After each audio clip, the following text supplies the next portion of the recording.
Hi all, welcome to Go Classes. In this lecture, we will continue our discussion of gate PYQs of sequential circuit. So this is sequential circuit gate PYQs part 2. Remember, we are discussing gate PYQs of gate CS, electronics, electrical, instrumentation, biomedical. So basically gate CS, ECE, IN, biomedical BM, all the gate PYQs we are discussing from the topic sequential circuit, and this is part 2. The part 1 link you can find in the description, also in the pinned comment. So you can find the part 1. You can watch it. The part 1 you can watch first, and then you can watch this part 2. In the previous lectures, what we have seen, let me quickly do the recap. In the previous lecture, we were discussing synchronous sequential circuit. What is synchronous and what is asynchronous sequential circuit? The definition is very simple. Synchronous sequential circuit means that all the flip-flop, they are operated by the common clock, by same clock signal. Okay. And asynchronous sequential circuit means that flip-flops are not operated by common clock signal. Okay, so here synchronous means that there is a common clock for all the flip-flop, and asynchronous means that there is no common clock. Okay. Now, remember, in the synchronous sequential circuit, all the flip-flops, they are operated by the common clock. So in the synchronous sequential circuit, all the flip-flops, they will respond to the inputs at the same time. Okay, very simple point, that in the synchronous sequential circuit, all the sequential elements means flip-flop. Okay, so you can see that in the synchronous sequential circuit, all the flip-flops, they will respond to the inputs at the same time. They will change the output at the same time. They will respond to the input at the same time. Okay, very simple. Now, in the previous lecture, we have already seen how to do the analysis of synchronous sequential circuit. Remember, first we are discussing synchronous sequential circuit. Then, once it is done, once it is over, and once its all gate PYQs are over, then we will discuss asynchronous sequential circuit also. Now, in the previous lecture, we have seen how to do the analysis of synchronous sequential circuit. So let's see what are the steps. These are the steps you can see. Step number 1, that is write the flip flop input equation. Means for each flip flop, you write the input equation. Okay, very simple. So write the flip flop input equation. And what is this step number 2? That is the draw the state table. Now, in the state table, what we have, how to draw the state table, let me tell you. In the state table, we will have a column. The first column we will have for external inputs, if any. Remember, external inputs, they may or may not be there. They may or may not be present. If they are present, if external inputs are present, then we will make the first column we will make for external inputs. Then the next column we will make for present state. Present state of the circuit means basically present state means output of the flip flop. Yes or no? You already know that. In the previous lectures, we have already seen this. Flip flop output represents the present state of the circuit. I told you that state means flip flop output, and that means the bit, the content that is stored in the flip flop. Okay, so you can see in the step number 2, we will draw the state table. In the state table, we will have these columns. External input column, this will be our first column, but this may or may not be present. External input may or may not be present in the circuit. If external input is present in the circuit, then that will be our first column. Then next column will be present state. Then next column will be flip flop inputs, and then we will have column for next state and also column for external output, if any. External output may or may not be there in the circuit. External input may or may not be there in the circuit. So if they are present, then we will make their column. Otherwise, these 3 columns we will make. If external input, external output are not present, then these 3 columns we will make: present state, flip flop inputs, and next state. Okay, I hope it is clear. So we will draw the state table. The step number 3, that is we will construct state diagram if required. Depending on the question, the state diagram we will construct if there is any requirement. Now, these are the notes you can see. Flip flop output represents the present state of the circuit. Next, you can see flip flop inputs and flip flop present state, they will determine the next state of the circuit. Okay, the next state of the circuit will be determined by flip flop present state and also flip flop inputs. So you can see flip-flop inputs and their present state. This will determine the next state of the circuit. Simple. Now let me tell you what is this sequence. See, this state table we will draw, that is perfectly fine, no problem. But what is the sequence of computation? The sequence of computation is like this, that external input plus present state. With help of these two, we will compute flip-flop inputs. So remember, first, with help of these two, okay, so you can see, let me draw this, that this is the computation sequence. I am telling you the computation sequence. We will draw the state table, that is fine, but once we draw the state table, then you can see, with help of external inputs and present state, with help of these columns, we will calculate flip-flop inputs. Okay, so you can see this will be our step number 1. This will be step number 1. Then you can see, once we have these three, or I can say that basically once we have these two, okay, then remember, with help of these two, present state and flip-flop inputs, with help of these two, we will calculate the next state. Okay, we will calculate the next state. So this will be our step number 2. So remember, this is the computation sequence I am talking about. So you can see that with help of external input and present state, with help of these two columns, we will calculate flip-flop inputs. Then with the help of this, we will calculate next state and external output. Okay, I hope it is clear. So very simple point. So you can see that with help of this and with help of this, okay, we are going to calculate this will be our computation 2. So these are the computation sequences. I hope it is clear. With questions it will become more and more clear, but actually in the part 1, this is the gate PYQs part 2, and in the part 1 we have already discussed this computation sequence. We are already comfortable. If you have already watched the part 1, then you are already comfortable with this recap that we have seen. Okay, but with examples, with more questions in this session, it will become more and more clear, and by the end of this session you will become expert in analysis of synchronous sequential circuits. Very simple. Okay, so let's start now. We were discussing 100 plus gate PYQs based on synchronous sequential circuit. Some gate PYQs we have discussed in the part 1. Now let's continue the discussion, and many gate PYQs we are going to discuss in this part also. Okay, so let's start gate PYQs discussion. Let's solve gate CS 2014 question. The above synchronous sequential circuit built using JK flip-flops is initialized with Q2, Q1, Q0 equal to 0, 0, 0. The state sequence for this circuit for the next 3 clock cycles. You can see this circuit is given to you, and you can notice this is a synchronous sequential circuit. What is the reason? Because all the flip-flops, they are operated by the common clock signal. You can see we have this clock signal C. The same clock signal C, this is the input for all the flip-flop. You can see all the flip-flop, they are operated by the common clock signal C. So this is synchronous sequential circuit. Okay, and we have here 3 JK flip-flops we have here. The initial state is given to you, that is 0, 0, 0. So the initial situation is that Q2 is 0. Remember, state of a flip-flop means what is the output of the flip-flop, and that means what is the bit stored in the flip-flop. So when I say that the state of this JK flip-flop, there are 3 JK flip-flop. When I say the state of this JK flip-flop is 0, it means that the output of this JK flip-flop is 0, and that means that this bit 0 is stored in this flip-flop. Okay, very simple. So you can see initially the state of this circuit. What is the state of circuit? State of a sequential circuit means the flip-flop output combination.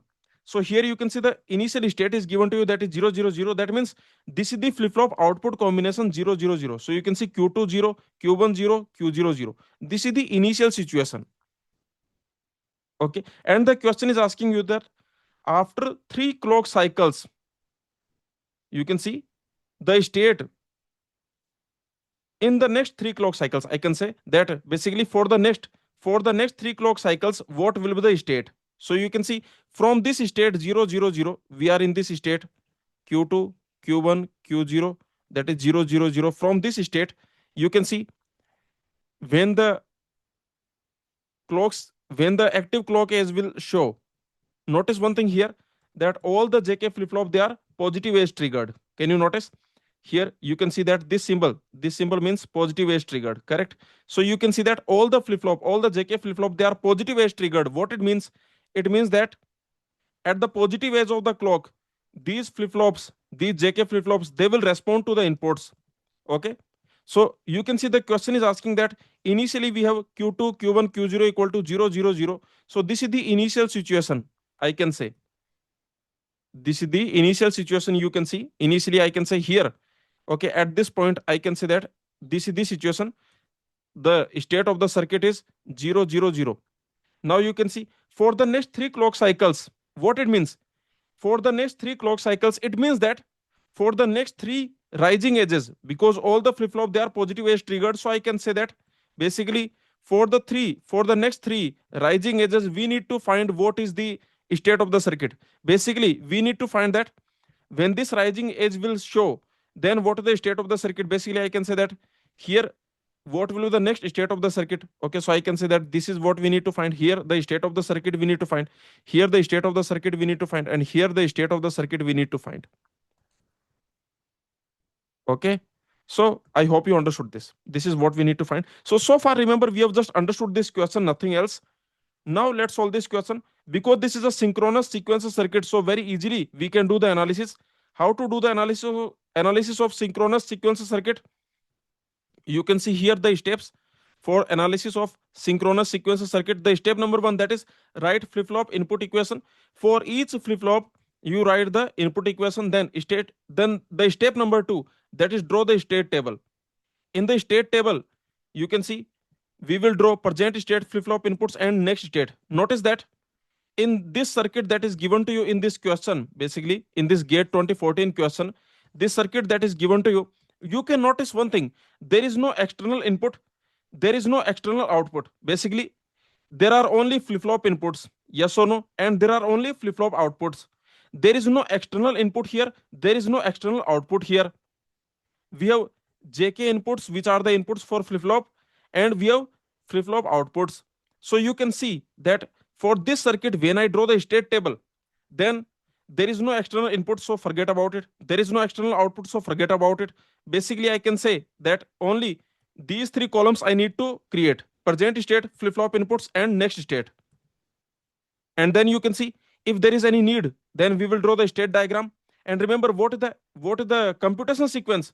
The computation sequence is that from this present state, first we will find this flip flop inputs, and then from these two we will find next state. So this is the computation sequence. You can notice here that the computation sequence I have written here. You can see from present state we will find flip flop inputs. You can see this.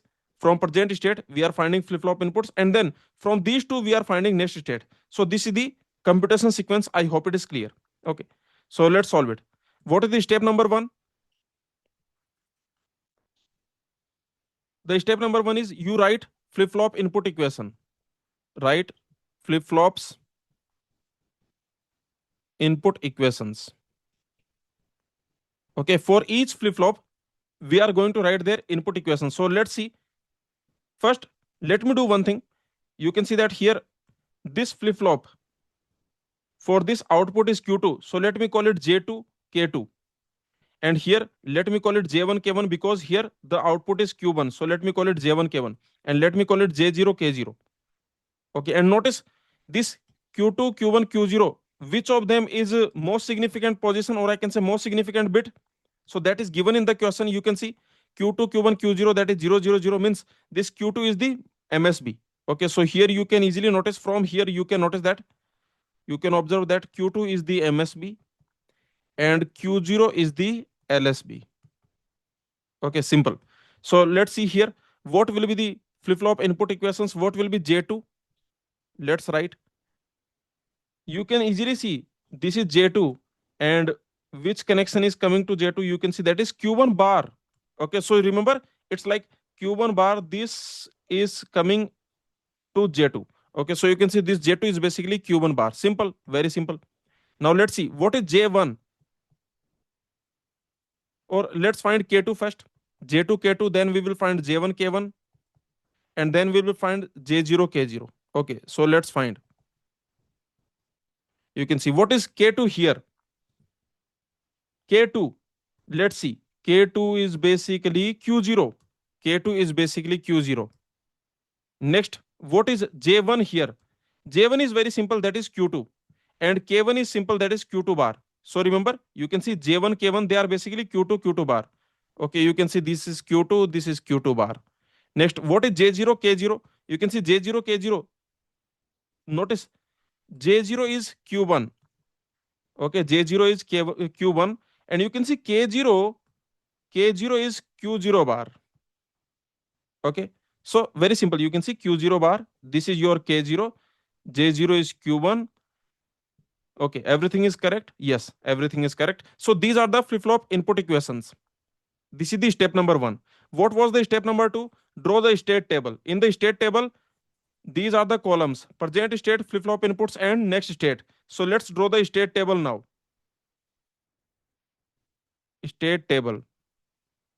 In the state table, we will have three type of columns. Present state, you can see that the present state simply means the flip flop outputs, means q2, q1, q0. Okay, you already know that. You can see this here. Flip flop output represents the present state of the circuit, correct? Okay, so very simple. So you can see present state, this simply means flip flop output. So you can see the q2, q1, q0, that is your present state. Okay, I can say q2, q1, q0, this is the present state. Next, what are the flip flop inputs? So here you can see what are the corresponding input for q2. Okay, for this q2, for this flip flop, you can see the corresponding inputs, they are j2, k2. So I can write j2, k2 here, then I can write j1, k1, then I can write j0, k0. Okay, very simple.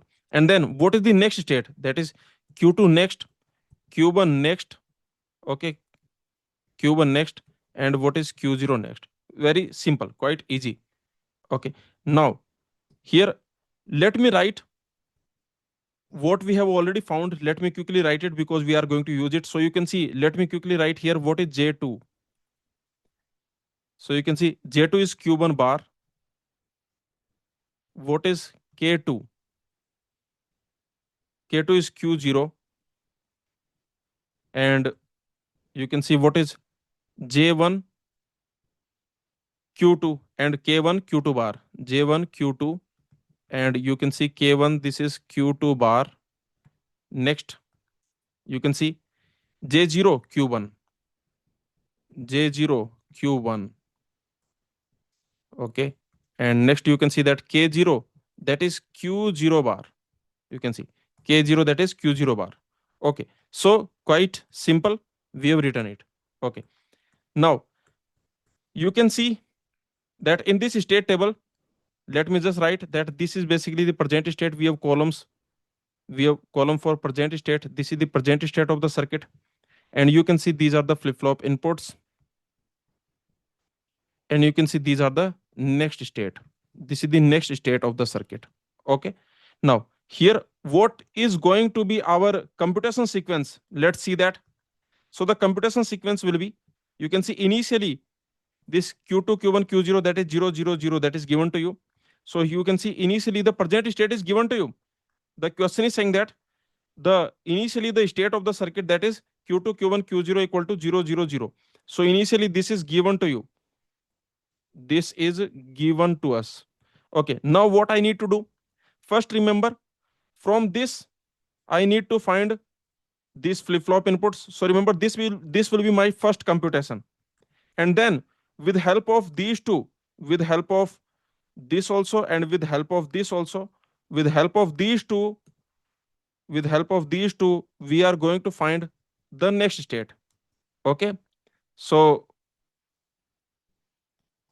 very simple. So this is going to be the computation sequence. I hope it is clear. Very simple. Now let's see one more thing, that who will determine this q2 next? Tell me, just tell me simple point, that who is going to determine? These many columns are there, but who will determine this q2 next? So notice one thing, this is the jk flip flop whose output is q2. So here you can see for this flip flop, what will be its next state?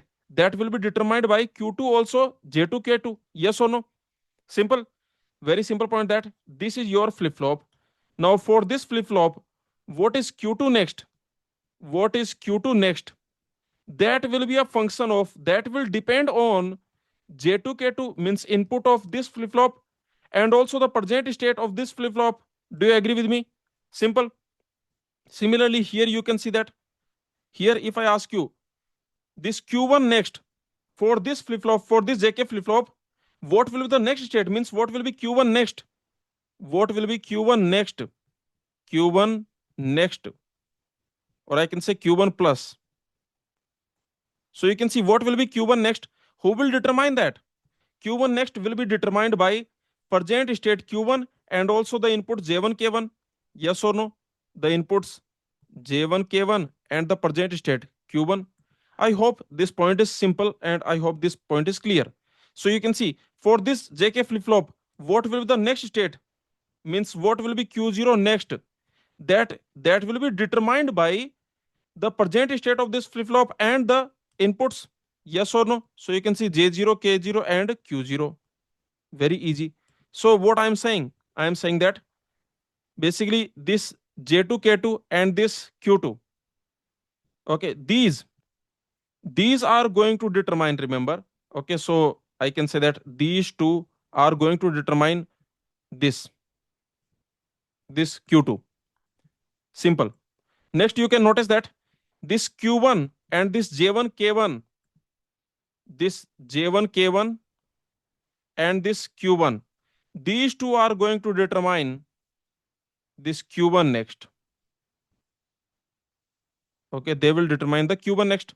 Very simple. And let's see this J0 K0 and this Q0, they are going to determine this Q0 next. Okay, so very simple.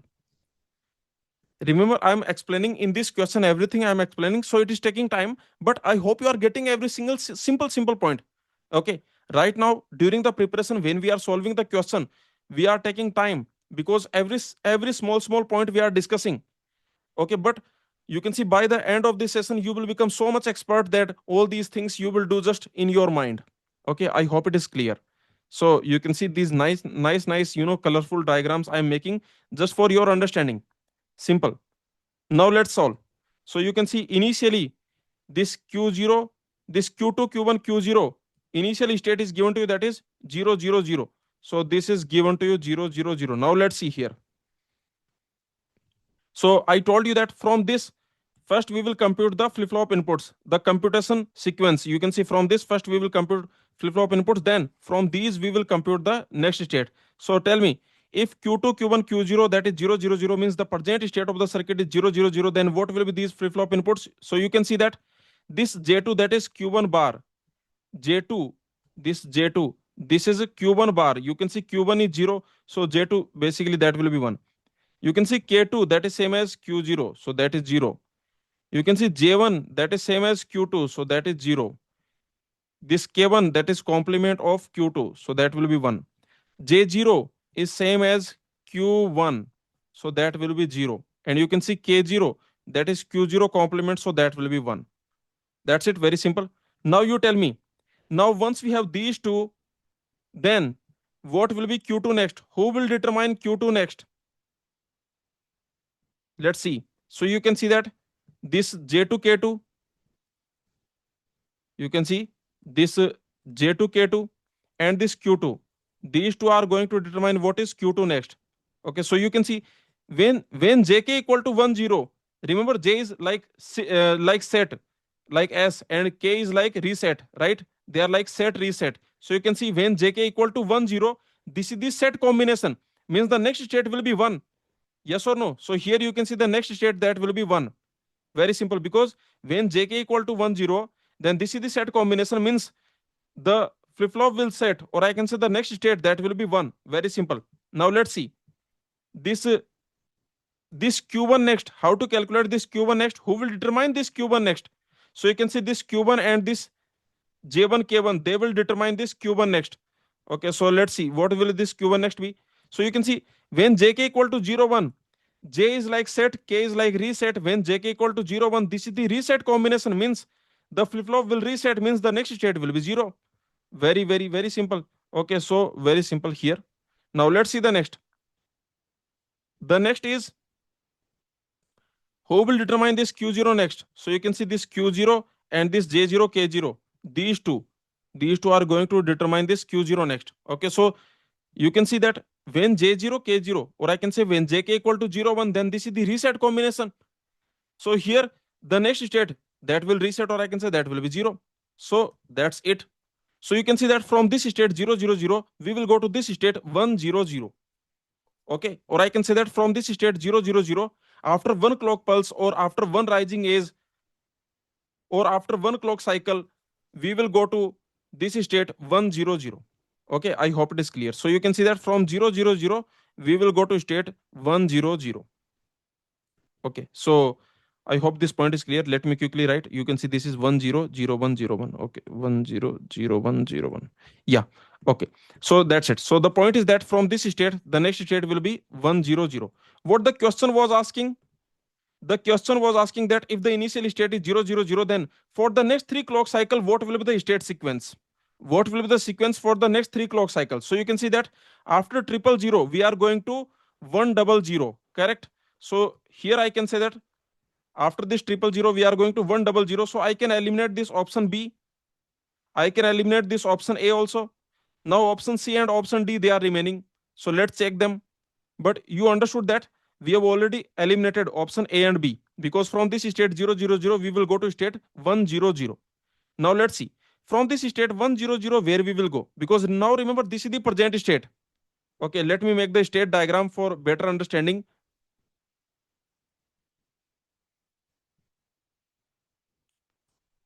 You can see initially the state is Q2, Q1, Q0, that is 0, 0, 0. This is the initial state.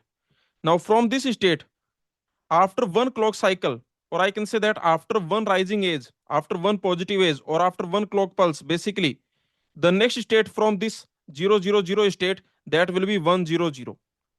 Okay, simple. Now let's see from this 1, 0, 0, where we will go. Okay, after one clock cycle or after one rising age or after one clock pulse, where we will go. So now you can see that I will assume that this 100, this is the present state. So let's see this 100, this is the present state. Now let's see. So from this present state, first we will calculate what are the flip-flop inputs. So you can see that J2, that is Q1 bar, J J2, this is Q1 bar, so you can see that will be 1. K2 is Q0, so that will be 0. J1 is Q2, J1 is Q2, so that will be 1. K1 is Q2 bar, J0 is Q1, J0 is Q1, so that will be 0. K0 is Q0 bar, so that will be 1. Okay, now let's see. Now once we have this, then we can calculate what will be the next state. So you can see this Q2 next. How to determine?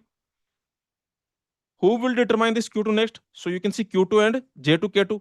They will determine this Q2 next. So you can see JK equal to 1, 0. This is the set combination. Means what it means? It means that the next state will be set, or I can say 1. Simple.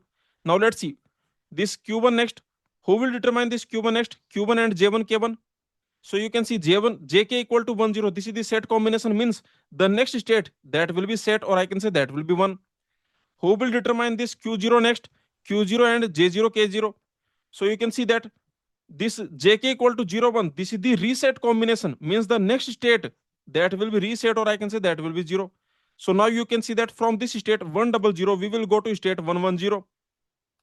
So from state 100, we will go to state 110 after one clock cycle or after one clock pulse or after one rising age. Basically, from this 100, the next state will be 110. Okay. Now let's see from this 110 where we will go. So let's assume this 110, this is the present state. Now this 110 you consider as the present state. Now let's see what will be the next state from this 110. So again, you can see from this present state, first you calculate what are these flip-flop inputs. So here J2 is Q1 bar, J K2 is Q0, J1 that is Q2, and K1 is Q2 bar. Next J0, that is Q1. Next, K0 is Q0 bar. So simple. Now let's see here. Let's see how to determine this Q2 next. Who will determine Q2 next? Q2 and J2 K2. They will determine this Q2 next. So you can see JK equal to 0, 0. This is the hold combination. Yes or no? It means that the next state will be same as the present state. Do you agree? JK equal to 0, 0. This is the no change combination. Means the state will not change. Means the next state will be same as the present state. The present state is 1. So the next state also will be 1. Let's see how to determine this Q1 next. Who will determine Q1 next? Q1 and J1 K1, they will determine the Q1 next. You can see JK equal to 1, 0. This is the set combination. You can see the truth table of the JK flip flop. We have already seen in the previous lectures. So when JK equal to 1, 0, this is the set combination, means the next state will set, or I can say next state will be 1. Now, let's see how to determine this Q0 next. Who will determine Q0 next? Q0 and J0 K0, they will determine Q0 next. You can see JK equal to 1, 1. This is the toggle combination. Means the next state will be complement of the present state. Yes or no? State will toggle. So I can say the next state will be complement of the present state, means you can see here the next state will be complement of 0, that means 1.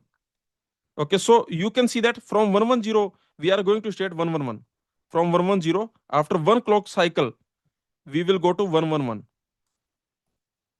I can say after one clock cycle, we will go to state 111. Or I can say that basically after next rising age, we will go to 111. Okay, so very simple. This is what the question was asking, that if this is the initial state, then for the next 3 clock cycles, what is the sequence of states? So the sequence of states will be 100, 110, 111. In decimal, if I talk about, it will be like 4, 6, 7. In the decimal, if I talk, this is like 4. You can see this is 6 and this is 7. So you can see 4, 6, 7.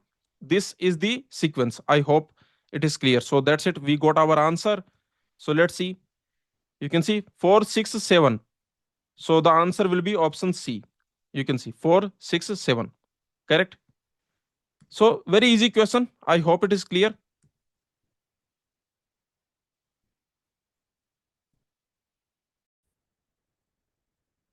Let's solve GATE CS 2000 question. The following arrangement of master slave flip flop. Don't worry about what is master slave flip flop.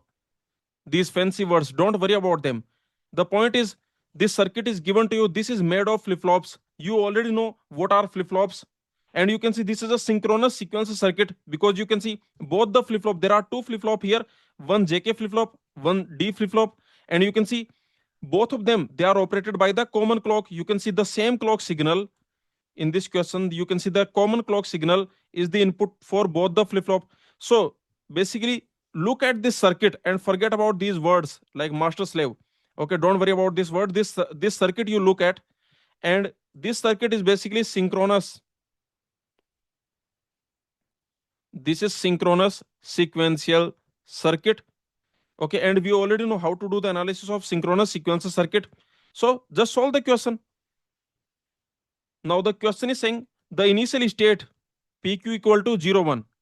Initially, this state, you can see PQ. You can see this is the output of JK flip flop, and this Q, this is the output of D flip flop. P is the output of JK flip flop, and initially the state is PQ equal to 0, 1. After 3 clock cycle, what will be the output PQ respectively? So very simple, that initial state is given to you, and after 3 clock cycle, what will be the state? This is what the question is asking. So let's solve it. We already know how to do the analysis of synchronous sequence circuit. These are the steps. So you can see the step number 1, that is we will write the flip flop input equations. Means for each flip flop we will determine the input. Then we will draw the state table. Now look at this circuit and tell me, is there any external input? Is there any external output? So you can see there is no external input here. You can see the inputs are basically JK, D, means these are the flip flop input. That's it. Okay, you can see JK equal to 1. JK is connected to 1. And D, that is simply P. You can see D equal to P. So you can notice that in this circuit, there is no external input. There is no external output. Okay, we have flip flop output, we have flip flop inputs. That's it. So you can see that We don't have external input, we don't have external output, so forget about them. So in the state table you will draw present state column, column for present state, column for flip flop input, and column for next state. That's it. These three columns you will draw. Very simple. Then if there is any need, then you draw the state diagram also, and you can see what is the computation sequence. I told you this computation sequence, this is written here, that from the present state first we will calculate this flip flop input, then from these two I will calculate next state. This is the computation sequence. Now let's solve it. So what is the step number one? Step number one, that is you will write flip flop input equation. Write flip flops input equations. So here you can see that the flip flop inputs, these are j, k, and you can see j is also 1, k is also 1, because they are fixed. J, k both are connected to 1, so j equal to 1, k equal to 1, they are fixed. And you can see j1, k1, basically jk equal to 1, 1. This is the toggle combination. Do you agree? Toggle combination for jk flip flop. For jk flip flop. Okay, so you can see jk equal to 1, 1. And what is d? This flip flop input d. So this is same as p. You can see this is same as p. So d is same as p. Very simple. So you can see step number one is over. Now let's see the step number two. In the step number two, we will draw the state table. In the state table, we have present state. Here you can see what is the present state. Present state means the flip flop outputs. I already told you. You read this here. That flip flop outputs, they represent the present state of the circuit. Okay, so you can see that this PQ, this is the present state of the circuit. So I can say that PQ, this is the present state. Then what are the flip flop inputs? These are J, K, D. Okay, notice what I'm doing, that first I'm writing JK, because you can see P corresponds to JK. Okay, you can see this flip flop whose output is P, this corresponds to JK, and this Q corresponds to D. So that is the reason Q corresponds to D. Okay, next you can see what will be P next, what will be Q next. So here very simple, that this is the present state. This is the present state. These are the flip flop inputs, and this is the next state. Okay, and what we have found, let's quickly write that jk equal to 1, 1, d equal to p. Okay, so you can see j equal to k equal to 1, and d that is equal to p. Okay, the question is saying that the initial state is pq equal to 0, 1. Okay, notice pq, which of them is msb, which of them is lsb here. So because this question is talking about PQ like this, so you can consider that P is the MSB and Q is the LSB. Okay, so because they are writing P, so here you can consider this as MSB and you can consider this as LSB. Okay, so let's see here. So you can see that initial state is 0, 1, PQ equal to 0, 1. Okay, this is given to you. Now let's start. So let's see from this present state 0, 1, what will be the next state? But remember, what is the computation sequence? That from this present state, first we will calculate what are the flip flop inputs. Then from these two, I will calculate the next state. Okay, so tell me, what is JK? That is simply 1, 1. Okay, what is D? That is same as P. D is same as P. So you can see D will be 0. Okay, now let's see how to determine this P next. First, who will determine P next? P next will be determined by P and JK. Yes or no? In this circuit, you can see for this JK flip flop, what will be the next state? What will be the P next? That will be determined by this present state P and these inputs JK. Okay, yes or no? You can easily see that this P next, this basically will be determined by JK and also P. Okay, for this JK flip flop, what will be the next state? P next, that will be determined by the present state of this JK flip flop and these JK inputs. Okay, and similarly here you can see that this for this D flip flop, what will be the next state? That will be determined by whom? That will be determined by this present state and by this D input. Okay, yes or no? Very simple. So now let's see. So here you can see What will be the P next? This P next will be determined by P and JK. You can see when JK equal to 1 1, this is the toggle combination. Toggle combination means that next state of JK flip flop will be complement of the previous present state. Yes or no? So you can see that this next state will be complement of the present state. Present state is 0. So the next state will be 1. Now let's see how to determine this Q next. This Q next will be determined by Q and D. And in the D flip flop, there is a something very beautiful, very easy thing, that is whatever is the D input, that will be your next state. Yes or no? In the D flip flop, whatever is the D input, that will be your next state. So next state will be same as the D input, that is basically this will be 0. Okay, simple, very simple. Now let's see. So you can see that from 0 1 state, I will go to 1 0 state. Let me make the state diagram.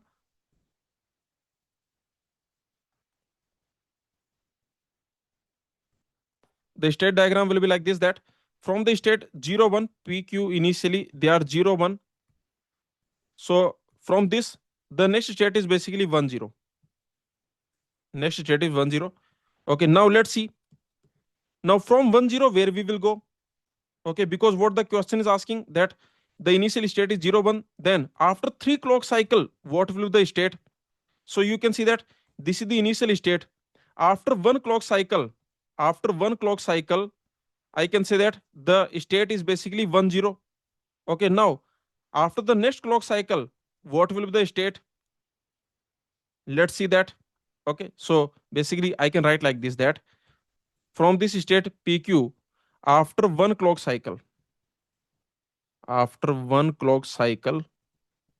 the next state, that is 1 0. Now from this 1 0, after 1 clock cycle or after 1 clock pulse, what will be the next state? This is what I need to find. So I will assume that this 1 0 is the present state. So let's assume now that this 1 0 is the present state. So from this 1 0, what will be the next state? This is what I need to find. You can see JK, that is fixed 1 1. JK is fixed, that is 1 1. And you can see this D, this is same as P, so it will be 1. Now let's see. You can notice this P next will be determined by P and JK, because JK equal to 1 1. This is the toggle combination. So the next state of JK flip flop will be complement of the present state. The present state is 1. So you can see the P next, that will be 0. And you can see this D flip flop, this Q next, this will be determined by Q and D. And in the D flip flop, whatever is the D input, that will be your next state. So you can see this D input, this will become your next state. So I can say it will be 1. So you can see from 1 0, I am going to 0 1. From 1 0, notice I am going to 0 1. I am going to 0 1. Okay, from 1 0, I am going to 0 1. See something interesting in the state diagram. Okay, that's it. Now you don't even have to do anything, because from 0 1 I will go to 1 0. From 1 0 I will go to 0 1. Okay, this thing will keep going on. Yes or no? So if initially I am here, this is initially I am here. Okay, then you can see after 1 clock cycle I will go to 1 0. I can say after 2 clock cycle I will go to 0 1. After 3 clock cycle I will go to 1 0. Very simple. Yes or no? So you can see that if this is our initial state, then from here you can notice that after odd number of cycles, where I will go? Tell me. After odd number of cycles, I will go to 1 0. You can see after one cycle, I will go to 1 0. And you can see 1, 2, 3. After 3 cycles, I will go to 1 0. And what about 5? You can see initially I am here, then you can see 1, then 2, then 3, then 4, then 5. So you can see after 5 clock cycle also I will go to 1 0. And you can see that after even number of clock cycle, where I will go? From this state 0 1. After even number of cycles, I will come back to 0 1. Okay, that's it. Very simple. So remember, you don't even have to continue, because now if you continue, because the question was asking that after 3 clock cycle what will be the state. So remember, if you continue, if you assume that this 0 1 is the present state, then this same situation will repeat. Means this JKD, that will be 1 1 0, and the next state, that will be 1 0. Okay, basically now you don't even have to do this. No need. You can see this is redundant. Okay, yes or no? So you can see basically this is redundant. You don't have to do this. Okay, simply you can see that basically they are basically same, you can see. Okay, the reason is very simple, because from this present state you are finding these flip-flop inputs and then you are finding next state. So you can see if this present state is basically same, if the present state is same, then this flip-flop input that you will find, that will be same, then the next state that you will find, that will be same. Very simple, that's it. So I hope you understood. For this question, what will be the answer? So you can see from the initial state 0 1, after odd number of cycles I will go to 1 0. After 3 cycles I will go to 1 0. So the answer will be option A.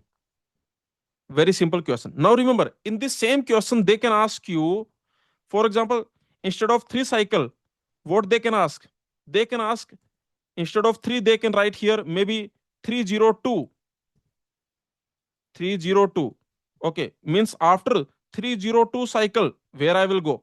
So you can see we have already seen that from this state 0 1, if the initial state is 0 1, then after even number of cycles I will go to 0 1. Okay, so you can see if this is the variation, they can ask you that after 302 cycles what will be the state. So what will be the answer here? The answer will be 0 1. Okay, for this variation. I hope it is clear. Simple. Okay, so state diagram is very intuitive. Do you agree with me? State diagram gives you a lot of knowledge basically. Okay, so in most of the questions we are going to draw the state diagram because this will give you a lot of information, a lot of intuition. So this question is clear? Let me know. Let's solve GATE CS 1996 question. In this question, actually, there are two parts. Part A, part B. You can see 24A and you can see this is 24B. So basically, two questions, they have the same context, I can say. Okay, based on this paragraph, there are two questions. So you can see this part A and this is part B. So let's solve both of them one by one. So first we are going to solve the part A. So this is GATE CS 1996 question 24 part A. Then we will solve the part B also. So what the question is saying, consider the synchronous sequential circuit given in the figure below. Look at this circuit. This is synchronous. Why? Because you can see the same clock signal is input for all the flip-flops, or I can say all the flip-flops, they are operated by the common clock signal. So this is a synchronous sequential circuit. The question is saying draw a state diagram. We need to draw the state diagram which is implemented by this circuit. Use the following names for the states corresponding to the values of flip-flop as given below. Basically, you can see the question is basically saying that consider Q1 as the MSB.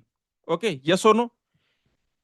Here you can see the question is saying that this consider this Q1 as the MSB because this is the order this is written. You can see Q1, Q2, Q3. You can see basically the question is saying that when you have state 0 0 0, then you consider this as state 0.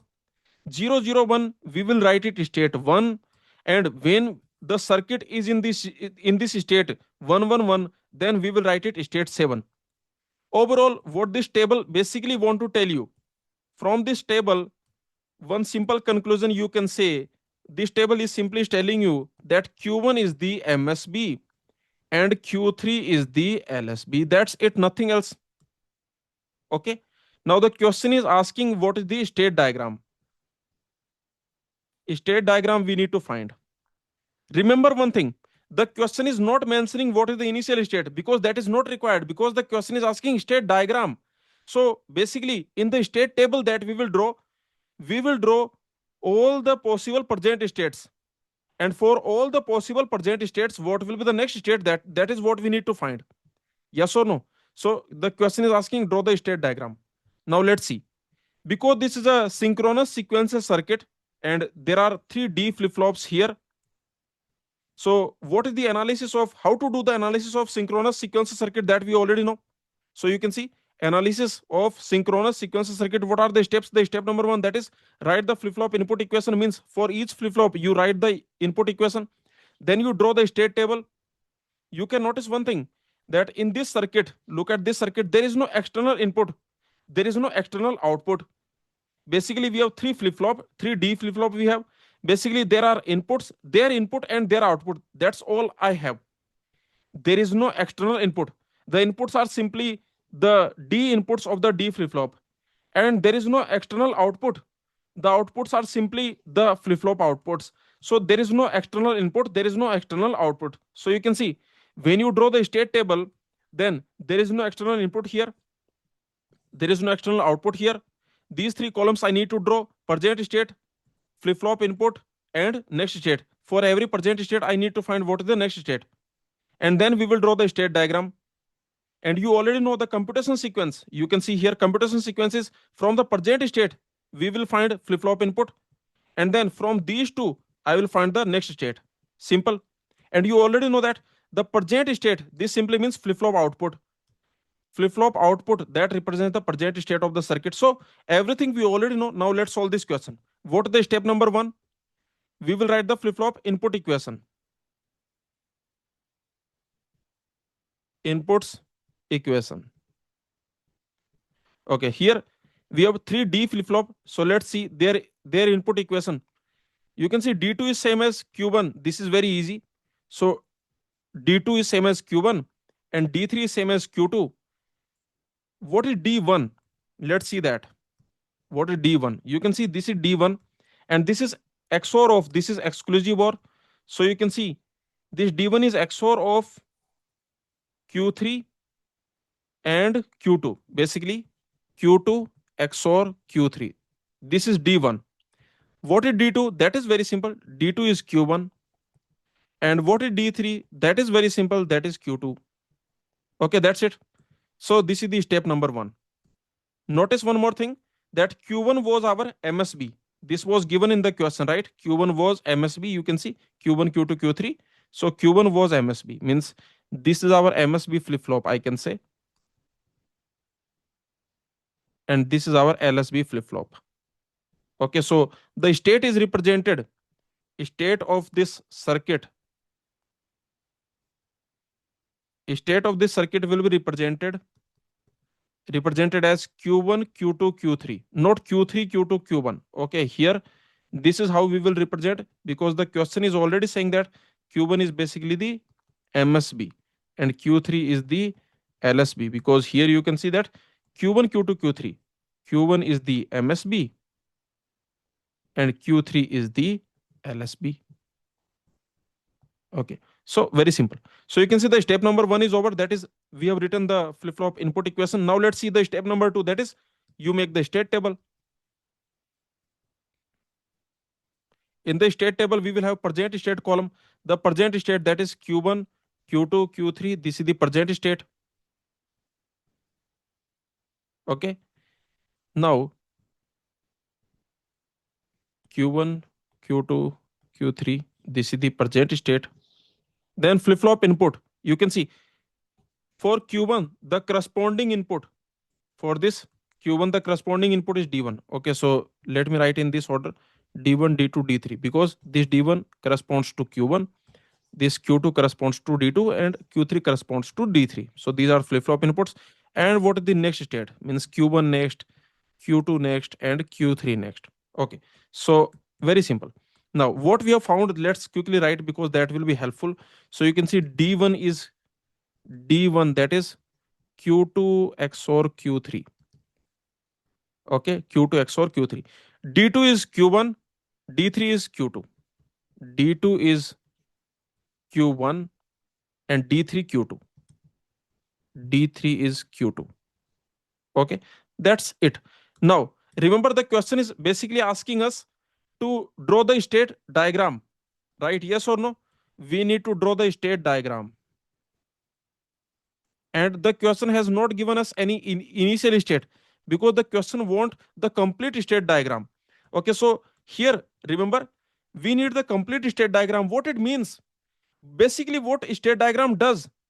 State diagram will simply tell you that if this is the present state, then in the next cycle, basically after the next clock cycle, what will be the next state? This is what the state diagram does. Yes or no? If this is the present state, if this is the present state, then after one clock cycle, then after one clock cycle, basically what will be the next state? This is what the state diagram will tell you. Now, what we will do, we will consider all the possible present states. For each possible present state, we will find what is the next state. That's it, very simple. So, what are the possible present states? That's very simple. Triple zero. This is a 000, 001, 010, 011. Correct. These are possible present states. What else? You can see what else is there. You can see 100, 101, 110, 111. So, do you agree that these are the possible present states? Very simple. Now, let's see. For these possible present states, for each possible present state, let's find what is the next state. Okay, so what is the computation sequence? I told you that from the present state we will find flip-flop inputs. Then from these two we will find the next state. This is the computation sequence. So tell me, first let me write this flip-flop inputs. You can notice this D3 is same as Q2. So this D3, this is same as Q2. This Q2 column, let me copy paste, because D3 is same as Q2. Okay, so you can see that this Q2 column, I will copy paste. So you can see Q2 column, I am copy pasting Q2 column. You can see 0, 0, 1, 1. Okay, very simple, right? Next, you can see D2 is same as Q1. So D2, this is same as Q1. So this Q1 column, let's copy paste. So 0, 0, 0, 0, 1, 1, 1, 1. Simple. What is this D1? This is the XOR of Q2, Q3. This D1, this is the XOR of Q2, Q3. You can see 0 XOR 0, that is 0. 0 XOR 1, that is 1. 1 XOR 0, that is 1. 1 XOR 1, 0. Next, you can see 0 XOR 0, 0. 0 XOR 1, 1. 1 XOR 0, 1. And 1 XOR 1, that is 0. Okay, so now we have D1, D2, D3. Now from these, we are going to calculate the next state. Now there is something interesting here. Remember, all the flip-flop are D flip-flop. You can see, look at all the flip-flop. They are simply D flip-flop. And in the D flip-flop, whatever is the D input, that will be the next state. Yes or no? Okay, so look at this, for example. Look at this. Here you can see that what will be Q2 next? What will be Q2 next? This will be decided by whom? This will be decided by this D flip-flop. Means this will be decided by this D2 input, and this Q2 means present state. See, for this D2 flip-flop, what will be the next state? What will be the next output? This Q2 next. This will be decided by the present output or present state, and also this D2 input. And we already know that in the D flip-flop, this Q2 next, this will be same as D2. In the D flip-flop, Q next is same as D. Correct? Okay, yes or no? So see, very easy point, that in the D flip-flop, if this is your D flip-flop, D, Q, Q bar, okay, this is positive as triggered, or it can be negative as triggered. But in the D flip-flop, we already know that what is this Q next, or I can say this Q plus. This is basically same as D. This is same as D. Means whatever is the input D, that will be the next state. Okay, so you can see that in D flip-flop, whatever is the D input, whatever is the current D input, whatever is the current D input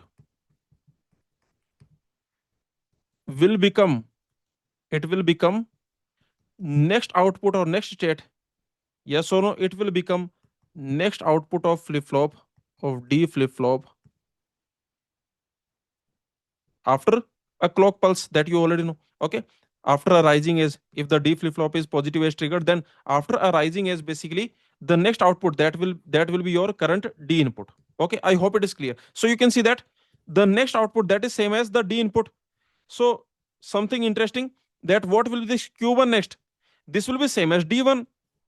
This Q1 next will be same as D1, because in the D flip flop, the next state that is same as the input D. Whatever is the D input, whatever is this D input, that will become your next state. So you can see this Q1 next will be same as D1. Okay, I can write it this D1 as it is copy paste you can do. And this Q2 next, this will be same as D2. Okay, Q2 next, that will be same as D2. And this Q3 next will be same as D3. In the D flip flop, whatever is the D input, that will be your next state. So you can see Q3 plus, or I can say the next state Q3. So Q3 next, this will be same as D3. 0 0 1 1 0 0 1 1. Okay, very easy. So much easy. When you have D flip flop, then things will become actually very easy, because you already know that this Q1 next, this will be same as D1. Okay, this we already know, so let me write it here. We know we know that this Q next, this is same as D in the D flip flop. Okay, in a D flip flop. So D flip flop questions are actually much easier, to be honest. A lot of time you can save. Okay, here you can simply say that there's basically this here you don't even have to draw this. Here you can say that this will be, Q1 next, this will be your Q2 next.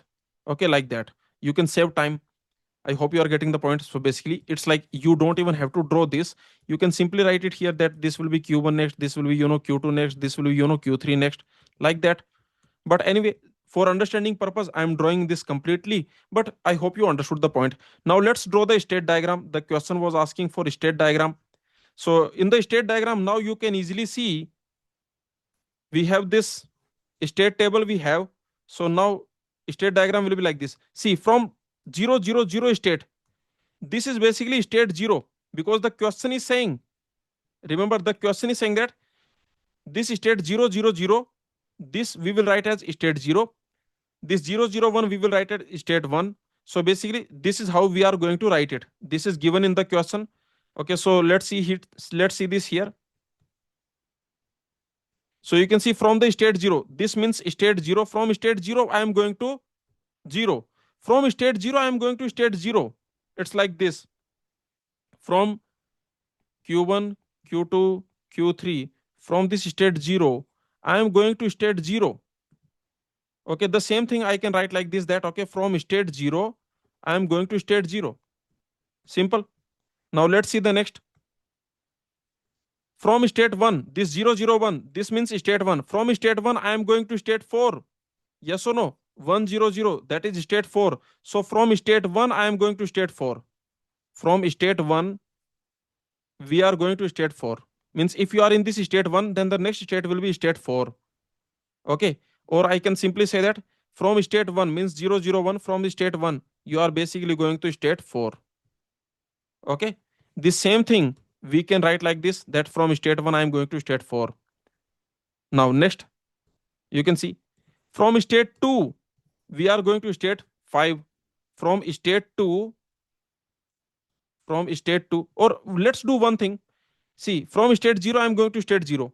Now let me see, from state 1 we are going to state 4, that is fine. From state 4 where we are going, so let me see that. Okay, notice from state 4, this is the state 4. From state 4 I am going to state 2. Yes or no? This is the state 4. If this is the present state, then I am going to state 2. So from state 4 I am going to state 2. Okay, correct? Means from this state 4 I am going to state 2. Now let's see the next. From state 2 where I am going, this is the state 2. From state 2 I am going to state 5. 101 means 5. So from state 2 I am going to state 5. Okay, means from this state 010 I am going to state 101. Simple. Now let's see, from state 5 where I am going, this is the state 5, 101. The next state will be state 6, means 110. So remember, from state 5 you are going to state 6. Simple. From state 101 you are going to state 110. Okay, quite easy. Now let's see the next. From state 6 where I am going, this is the state 6. From state 6 I will go to state 7. from state 6 I am going to state 7. Okay, I can say from state 110 I am going to state 111. Now let's see from state 7 where I am going. So you can see from state 7 111, from state 7 I am going to state 3. From state 7 I am going to state 3. State 7 to state 3. Okay, now from state 3 where I will go? You can see this is the state 3. From state 3 I will go to state 1. You can see this is the state 3. If this is the present state, then the next state will be state 1. So you can see from state 3 I am going to state 1. Okay, simple, that's it. So I hope it is clear. So you can easily see that from state 7, you can see that from state 7 we were going to state 3, that is 0 1 1. Okay, from state 7 you are going to state 3, then from state 3 you are going to state 1. Okay, so that's it. This is the complete state diagram. You can see all the states are represented here. For every possible present state, what is the next state we have represented here? If the present state is 000, means if the present state is 0, then the next state will be 0. Okay, if you are in the state 0, then you will remain in the state 0. And you can see for the remaining states we are having this cycle. If you are in the state 1, then you will go to state 4, then state 2, then state 5, then state 6, 7, then 3, then 1. Okay, like this. This is the state diagram. I hope it is clear. Okay, so either you can draw like this, but the question is simply saying that if you have this state 100, then you call it state 4, you call it state 2, you call it state 5. Here this is state 6, this is state 7, this is state 3, and this is state 1, and this is state 0. Okay, very simple. I hope you understood this question and the complete analysis that we have seen. Now let's solve GATE CS 1996 question 24B. Remember the question 24A, this we have already solved. The previous question was basically 24A, or I can say part A. And now we are going to solve the part B, that is 24B. The question is saying consider the synchronous sequence circuit. In the figure it is given. You can see this is a synchronous sequence circuit because all the flip-flop they are operated by the common clock signal. You can see this common clock signal, this is input to all the D flip-flop. There are 3 D flip-flop and they are basically positive edge triggered D flip-flop.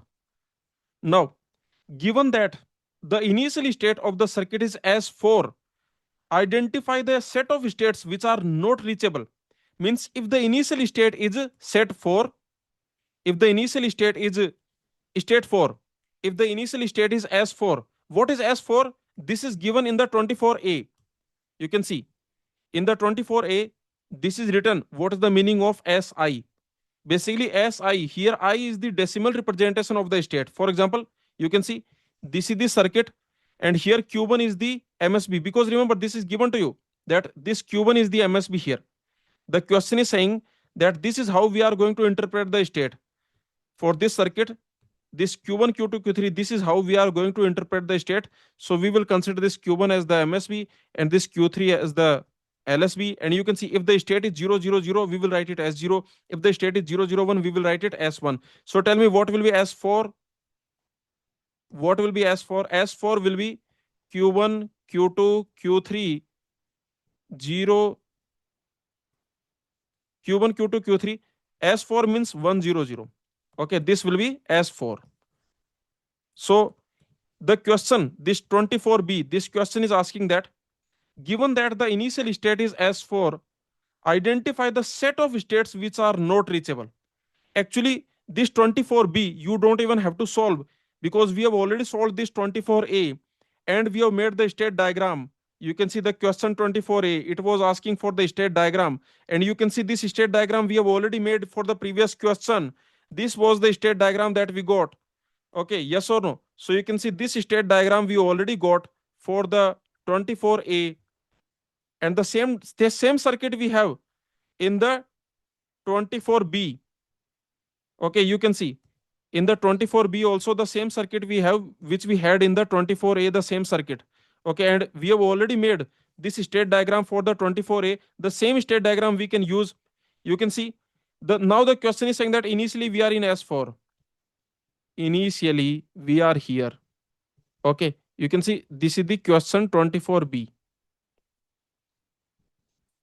So you can see initially you are in the state S4. Then tell me which state is unreachable. If you are in the state S4, then you can see from S4 I can go to S2, S5, S6, S7, S3, S1, S4. Okay, yes or no? If you are in the state S4, then you can see these states are basically reachable, but this state S0 is not reachable. Means if you are in the state S4, you can never go to state S0. From state S4, I can never enter the state S0. So I can say that from state S4, what is unreachable? From state S4, you can see the unreachable. Okay, I can say that what is unreachable means, let's write like this. Basically, I can never reach S0. Okay, this simply means unreachable.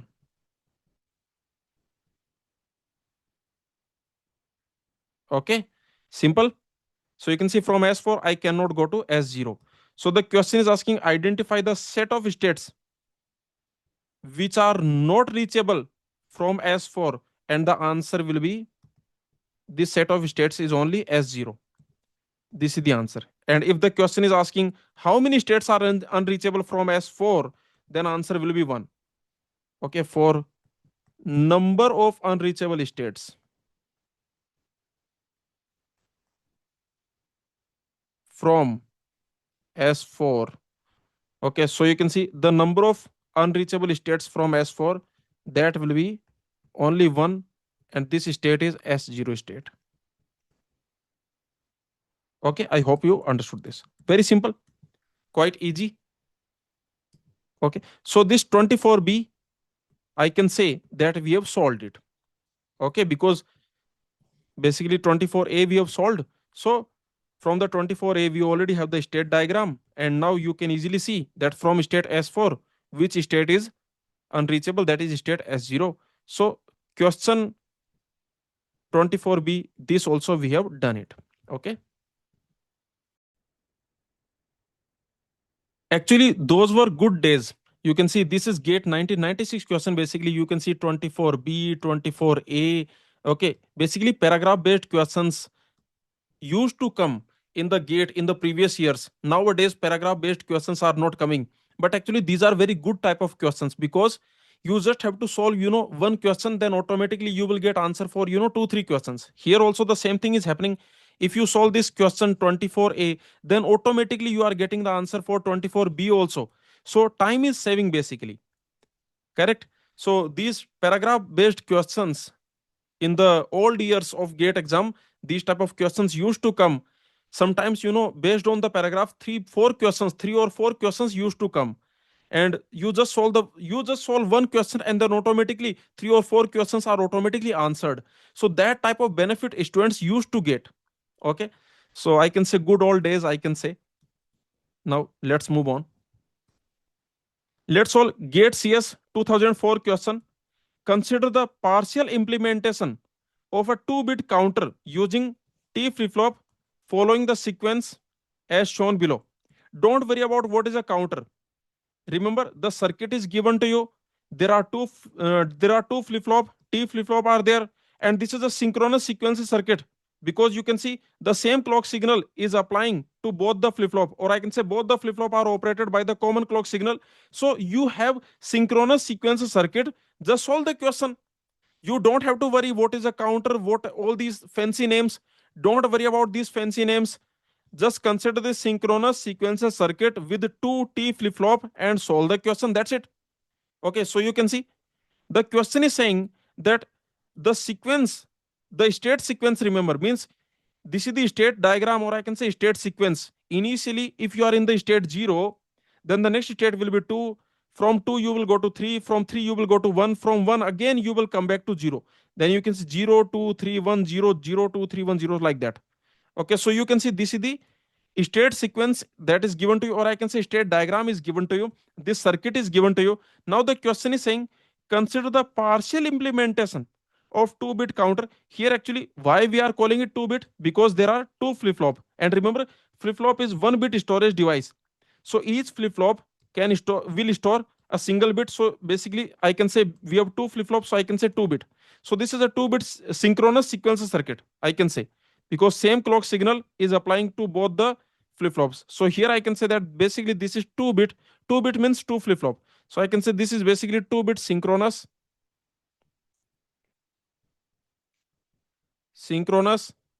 sequential circuit. Okay. Once you have synchronous sequential circuit, then you can solve the question very easily, because we have already seen how to do the analysis of synchronous sequential circuit. A lot of practice we have done. What are the steps? The step number one, that is you write the flip-flop input equation. For each flip-flop, you write the input equation. Then you draw the state table, and then you create the state diagram. So let's see in this question. In this question, you can see the question is saying there is a partial implementation. Actually, the question is asking what is this x. See, this x is not an external input. Please understand. The question is asking what is this x, means the connection is not given. Please understand here. Very important point to understand, that the question is saying that there is a partial implementation. Means that there are some connections which are missing. In this diagram, some connections are missing. Please understand here, this x is not, this is not external input. This is not an external input. This x, this is not a external input. Okay, what is this x? The question is asking what is this x, means some partial implementation is given to you. Basically, we need to find what connections are missing. Okay, basically here it means that some connections are missing. Some connections are not shown to you, are not shown to us. Okay, so we need to find that, and that we need to find.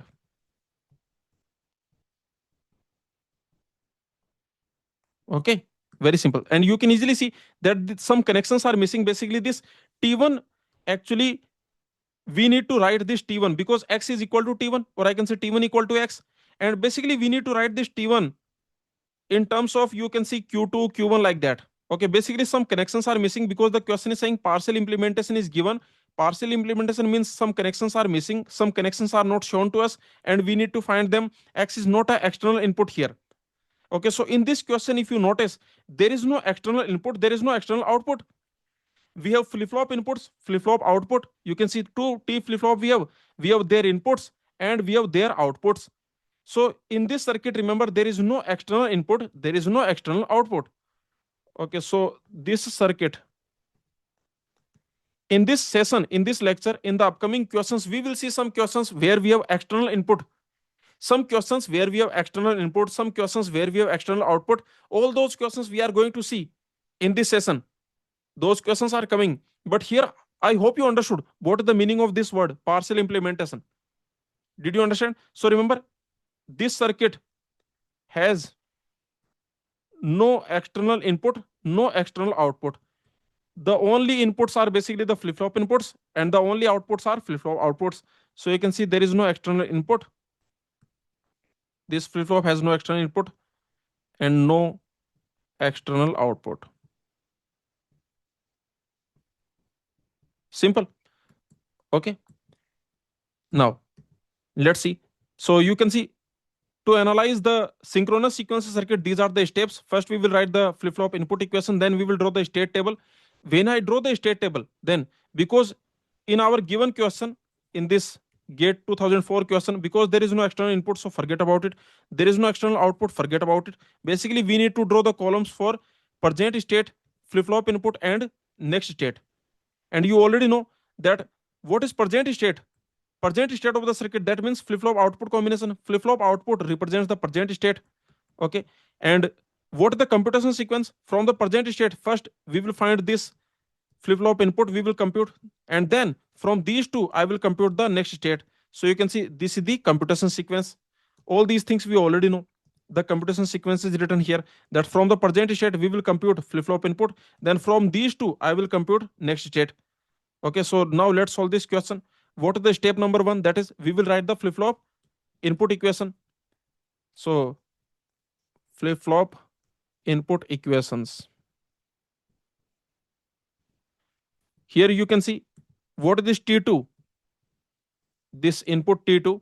This T2 is basically XNOR of, this is XNOR gate, to input XNOR gate, XNOR of Q2 and Q1. Okay, so this T2 is basically Q1 XNOR Q2. Correct? Okay, Q1 XNOR Q2. And what is this T1? T1 is X. This is what we need to find. We need to find this.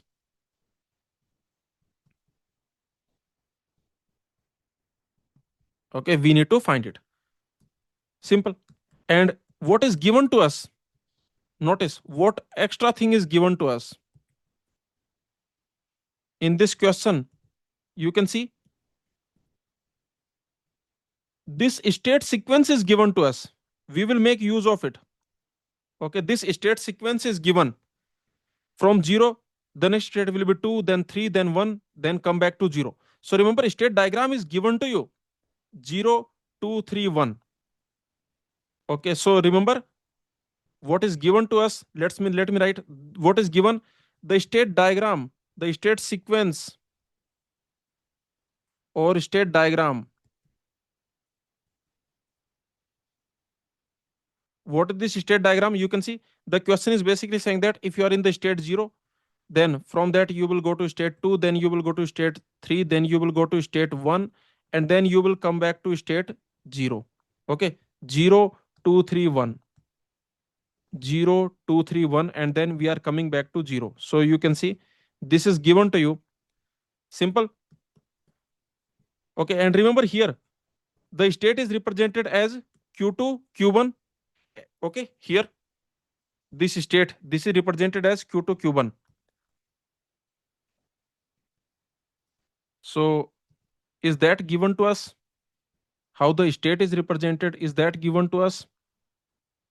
Means which is MSB, which is LSB. Okay, this is given. Yes, yes, yes. Okay, I was thinking where is it given? See, very interesting. You can see this is given to us, that what is MSB, what is LSB. Actually, I was thinking, where it is given, whether Q2 is MSB or Q1 is MSB, where it is given. This is what I was thinking. But you can see here it is given.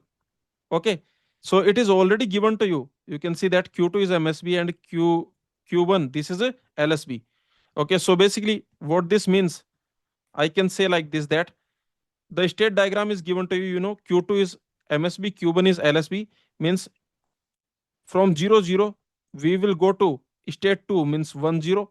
From state 2, we will go to state 3, 1, 1. Then we will go to state 1, that is 0, 1. And then from 0, 1, we will go to 0, 0. Okay, so please understand that these things are given to you. Okay, whatever is given to you, that we have written. Now we can solve the question. So what we are going to do, we will draw the state table. Let's draw state table. In the state table, we have present state. You can see the present state is represented as Q2, Q1 because Q2 is MSB, Q1 is LSB. So the present state is Q2, Q1. This is the present state. The flip-flop inputs, these are T2, T1. You can see T2 corresponds to Q2 and T1 corresponds to Q1. You can see here Q1 corresponds to T1, T2 corresponds to Q2. Okay, so these are the flip-flop inputs. And then what are the next state? Q2 next, Q1 next. Now remember what the question has given to us. Let's write it. So you can see that T2 is Q1 XNOR Q2. T2, that is Q1 XNOR Q2. This is given to us. Okay, and what is T1? That is same as X. This is to be found. Need to find. To find. Okay, yes or no? This is actually what we need to find. Basically, we need to find T1 because T1 is same as X. T1 is same as X, and the question is asking us to find X. What X should be? Means the question is asking what is T1. T1 is same as X, and we need to find what is T1. Correct? Okay. So let's see what is given to us. It is given that if you are in the present state 0, 0, then the next state will be 2. This is given to you. From 0 0 we will go to state 2 means 1 0. From the state 1 0 where we will go. Okay, first let me write like this. See, 0 0 0 1 1 0 1 1. These are the present states possible. Do you agree? These are the four present states possible. From state 0 0 we will go to state 1 0. You can see from 0 I will go to 2. From 1 I will go to 0. Yes or no? From 1 I will go to 0. From 2 where I will go? From 2 I will go to 3. From 2 the next state will be 3, and from 3 the next state will be 1. You can see from 3 the next state will be 1. So everything that is given to you I have written. Okay, now we need to find this x, and we don't care about this t2 to be honest, because remember if I want to find this t1, then you can see I will use the excitation table. Yes or no? See, look at this flip flop. In this flip flop I need to find t1. This t1 I need to find, and we have q1 and q1 next. Both we have, please understand, we have q1, we have q1 next, and we need t1. So excitation table we can use. Do you agree? We have already seen the concept of excitation table. Means if you are going from state 0 to 0, then what will be this t? Okay, means if you are going from state 1 to 0, then what will be t? Okay, excitation table we are going to use. Do you agree? So let me just tell you, let me remind you the excitation table for t flip flop. Excitation table is from the output point of view. If you have this t flip flop, any t flip flop you have, let's assume this is positive edge triggered. Okay, it doesn't matter positive edge, negative edge, it can be any active edge triggered. So you can see that what is the excitation table? This is from the output point of view, means from this state q, if you are going to state q next, then what will be this t? What will be the input?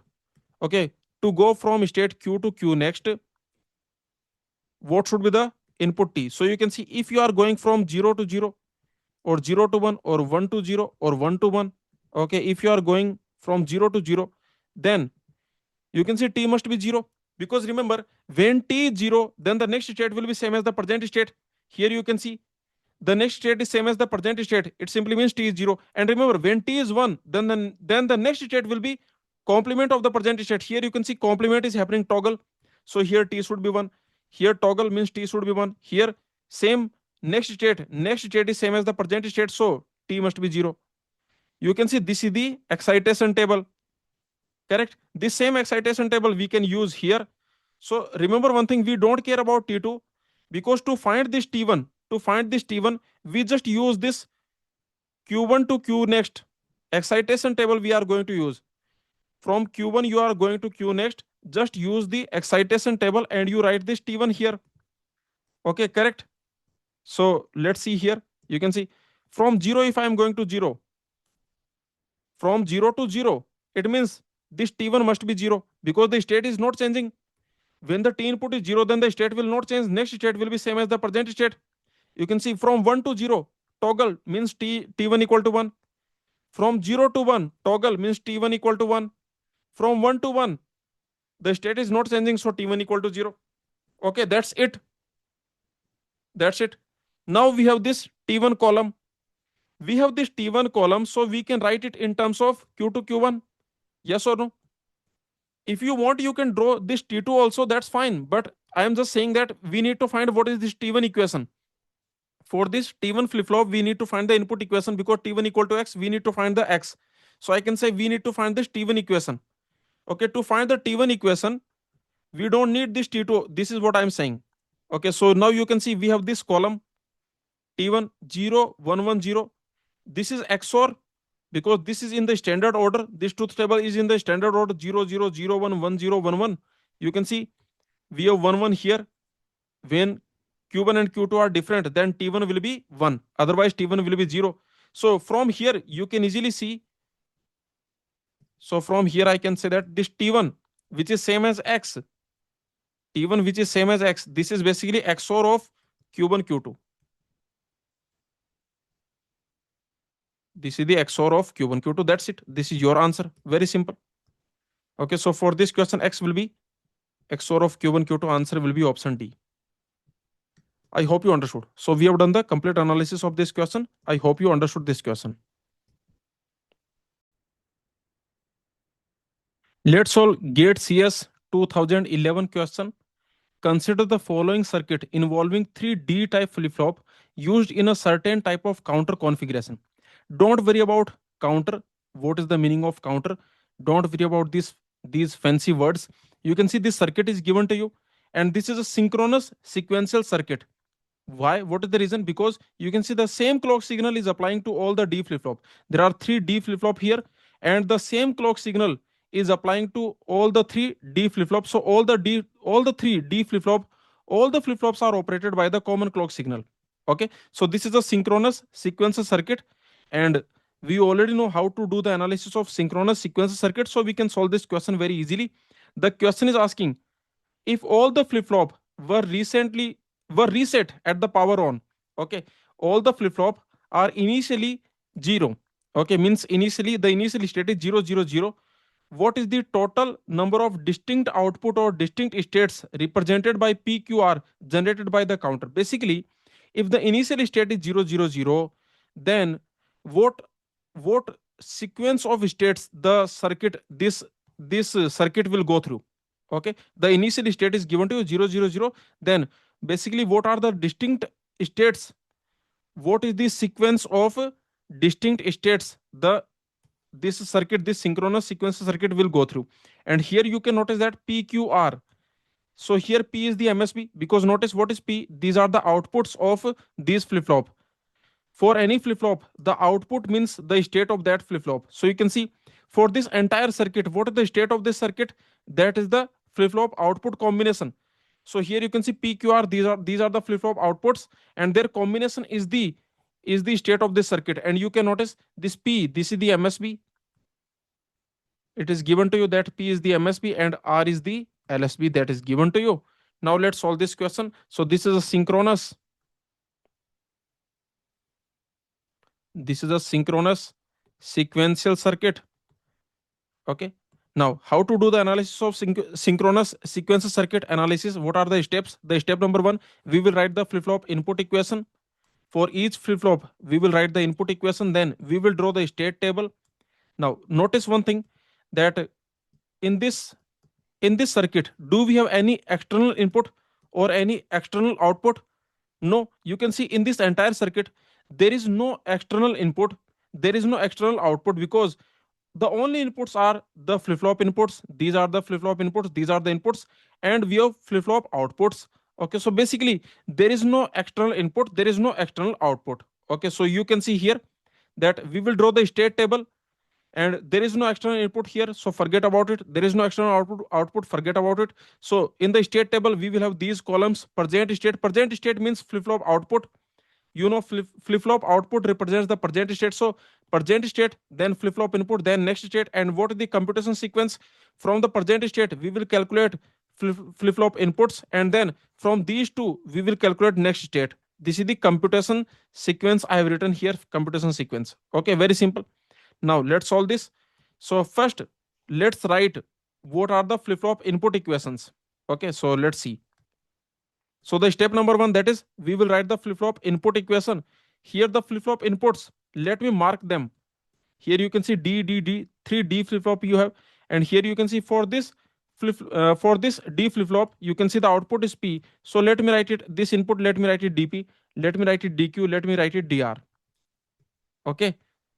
Now, so you can see that because this, for this D flip flop, the output is represented as P. For this output is represented as Q, and for this output is represented as R. So I'm writing it DP, DQ, DR, so that I can distinguish between these 3 D. Okay. So let's see what is this DP. The input equation, flip flop input equation we are writing. So what is DP? Let me see. This DP, this connection. Okay, let's backtrack this connection from where this connection is coming. This DP, this is coming from R. So you can see DP is same as R. Okay, you can notice this R, this is coming as input DP. Okay, so DP is same as R. What about DQ? Let's see this DQ. This is NOR off. NOR of P. Okay, you can see P and R. So P R NOR means first you will do OR, then you will do complement. Okay, this is the NOR of P comma R. Okay, now let's see what is DR. So let's see here DR. So there is a AND. Now for this AND gate, what are the inputs? So these are, you can see, for this AND gate, the inputs are R bar. Notice one thing that for this D flip flop, the main output Q is represented as R. So Q bar will be R bar. Okay, correct. This Q bar will be R bar. Okay, so you can see that for this AND gate, one input is R bar and another input is Q. Okay, so I can say that Q and R bar.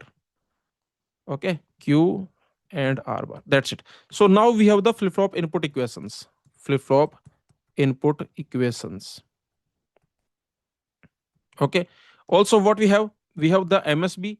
This peak. This is the MSB flip flop, and this is the LSB flip flop. Okay, this is also what we have. So simple. Now let's see what will be the state table. For the state table, what are we going to do? In the state table, we will make column for present state. The present state is PQR and flip flop inputs. So the flip flop inputs, these are DP, DQ, DR, and what is the next state? The next state is P next, Q next, R next. Okay, and what we have that, let's write. So you can see DP equal to R. Let me write it here, that DP equal to R. And you can see DQ, that is DQ, that is P or R whole complement. P or R whole complement. And you can see what is DR. DR is QR bar. Okay, QR bar, this is DR. Simple. Okay. Now, what the question is saying, what the question was saying, you can see the question is saying that initially, the initial state is 0, 0, 0. Okay, the question is saying that initial state, the initial state PQR, that is 0, 0, 0. Okay, this is given to you. Now the question is asking that what is the total number of distinct states represented by PQR generated by the counter? Means if you are initially in this state 0, 0, 0, initially this complete circuit is cleared. Okay, or I can say reset. Reset means clear. Reset, that is same as clear, that is same as 0. Okay, correct. Okay, these three things are same.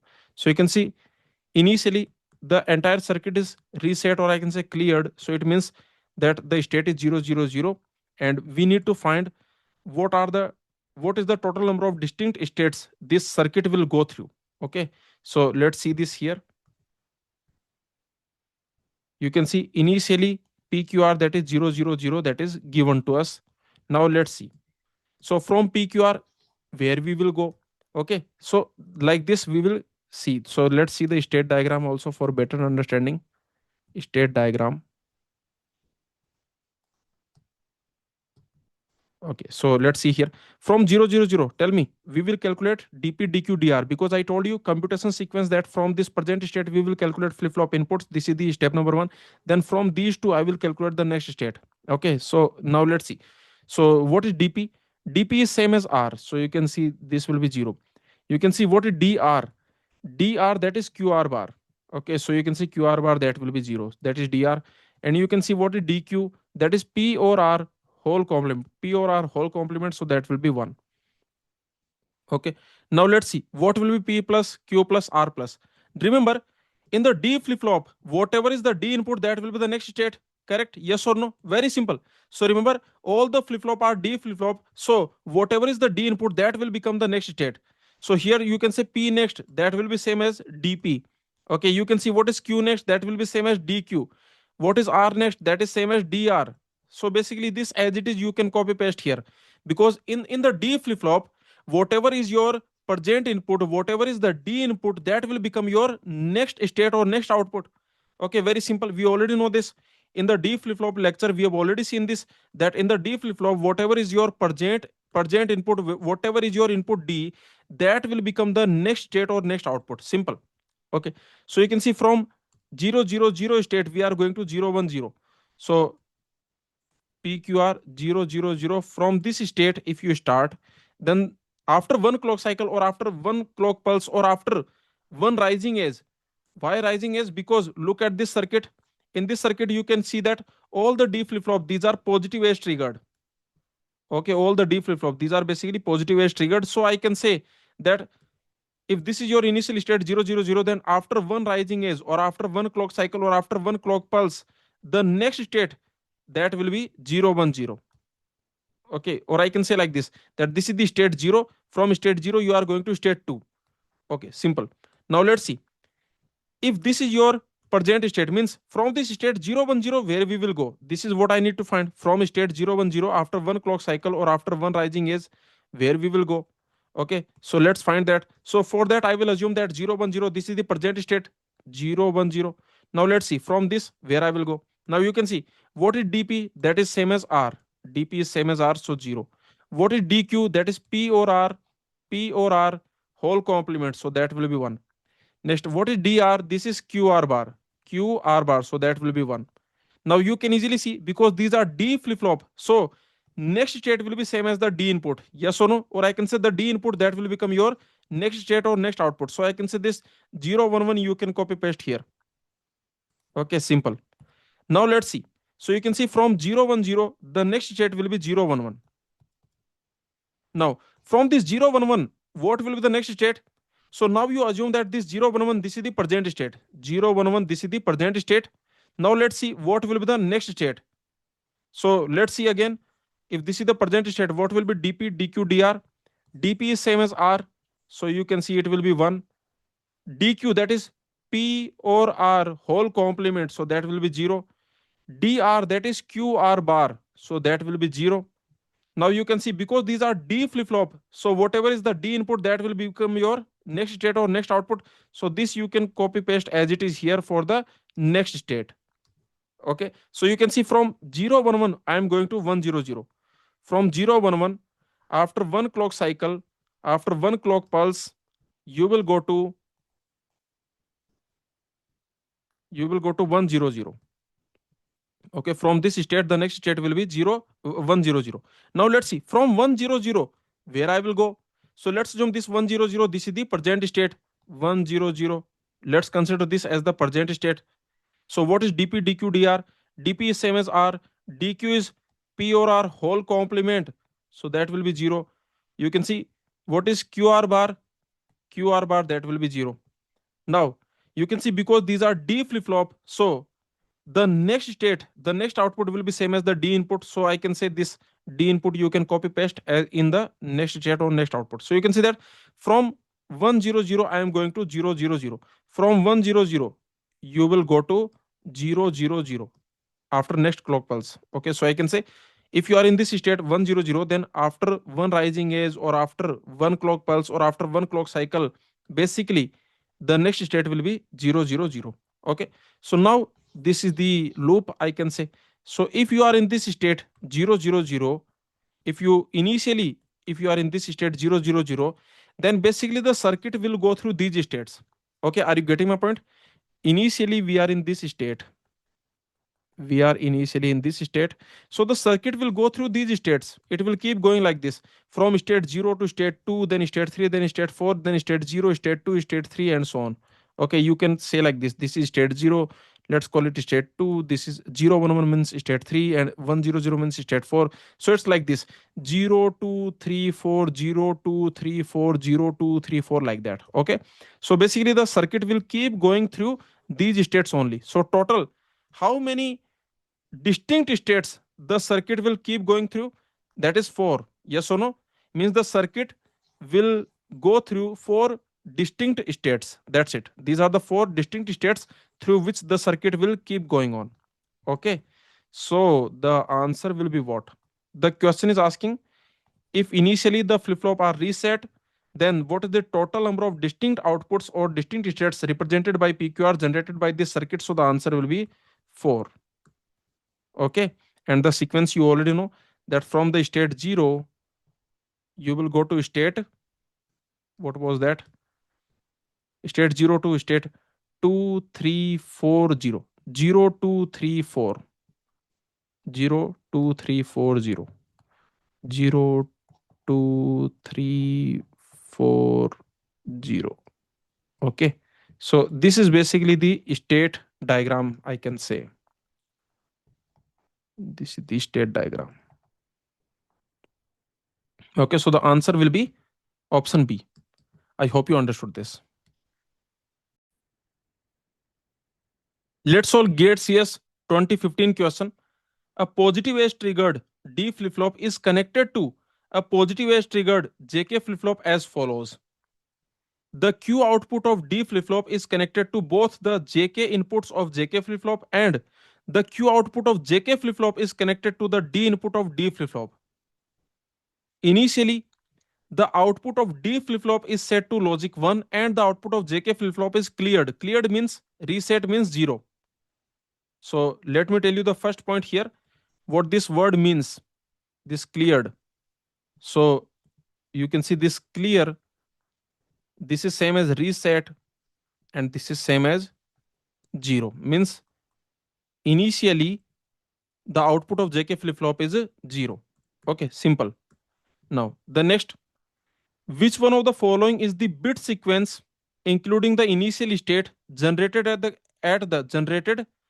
the Q output of JK flip flop when the flip flop are connected to a free running common clock? See, both the flip flop, they are connected to a common clock. What is the meaning of free running? Free running means basically it just keep running, oscillate, keep oscillating. Okay, we already know clock is basically a continuous oscillating signal between logic 1, logic 0, like that. Okay, so basically what this line means, you can see the flip flops are connected to a free running common clock. This line simply means that we have synchronous. This line simply means that we have synchronous sequential circuit. We have synchronous circuit. Okay, this is what it means. Means both the flip flop are connected to the common clock, or I can say both the flip flop are operated by the common clock. Simple. Now, assume JK equal to 1 1 is the toggle mode that we already know. So you can see JK equal to 1 1. Okay, you can see JK equal to 1 1. This is the toggle mode that we already know. JK equal to 0 0. This is the no change mode, or I can say hold mode. Okay, yes or no, that we already know, that JK equal to 0 0. JK equal to 0 0 is the hold, or I can say no change mode, or I can say no change combination. Both the flip flop have non-zero propagation delay. Okay, I will tell you actually. Okay, this line does not matter. Both the flip flop have non-zero propagation delay. What it means? It means that both the flip flop have propagation delay. There is some propagation delay. To be honest, in practical life, every circuit has propagation delay. Okay, whatever logic gate you have, AND gate, OR gate, flip flop, multiplexer, every logic circuit, every digital circuit, every physical circuit has a propagation delay. Actually, for this question, this line does not matter, because what is the reason? I will tell you, don't worry. The reason is very simple, because we have synchronous sequence circuit and the flip flop are age triggered. You can see both the flip flop, this D flip flop and this JK flip flop, these are positive age triggered. Means at the positive edge of the clock, these flip flop will respond to the inputs, and they will do this at the same time, because this is synchronous sequence circuit. So at the positive edge of the clock, both the flip flop simultaneously, they will respond to the inputs, and you can see during one clock cycle only one rising edge is there. So during one clock cycle, only once they will respond to the inputs, and that they will do simultaneously, because this is a synchronous circuit. Okay, so here actually the propagation delay doesn't matter. If you have non-zero propagation delay, or if you have zero propagation delay, in this question it does not matter. Okay, more information I will share with you. Let's solve this question, don't worry, I will explain it. So let's solve this question now. First, let me make a diagram. Whatever this theory is given to you, let's convert this into a diagram. Okay, so you can see the question is saying positive edge triggered D flip flop connected to positive edge triggered JK flip flop. So let me connect. You can see, let me make positive edge triggered D flip flop this is positive edge triggered D flip flop, and this is connected to positive edge triggered JK flip flop, JK Q bar. Okay, simple.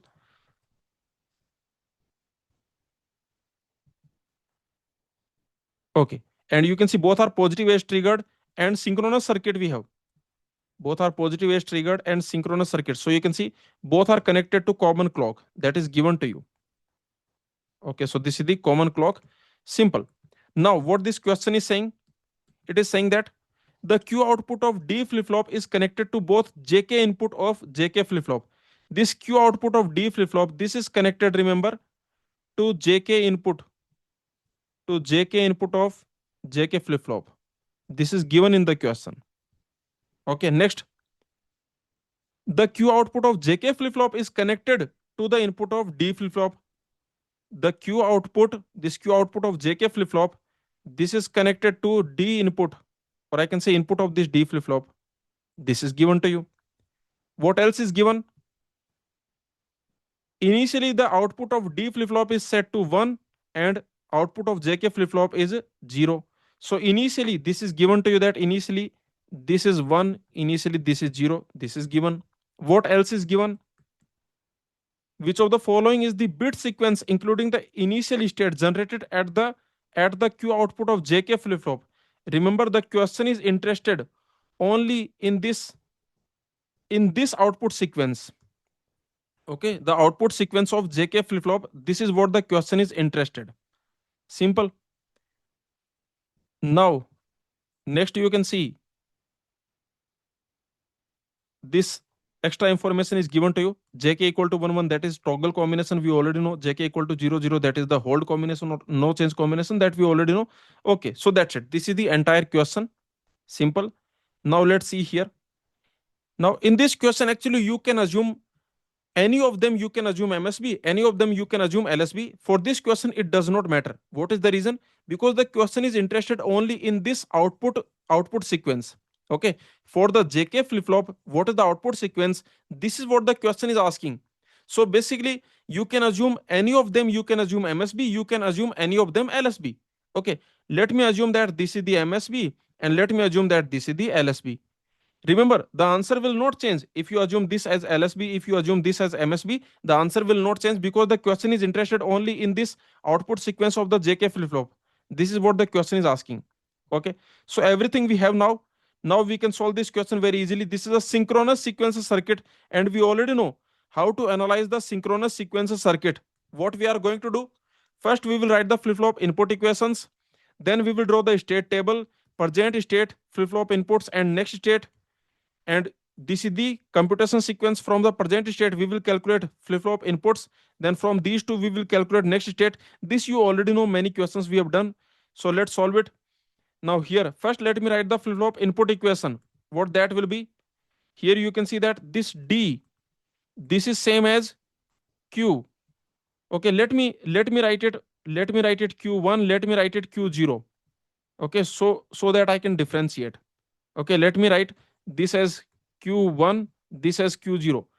If you want, I can write it QD and I can write it QJK. That is your choice. Okay, let me write it Q1, Q0. So you can see D, that is same as Q0. And you can see what is J. JK is same. That is Q1. Okay, remember JK, that is Q1. Because the question is saying that the Q output of D flip flop is connected to both JK inputs. Okay, so this is given to you. So these are the flip flop input equations.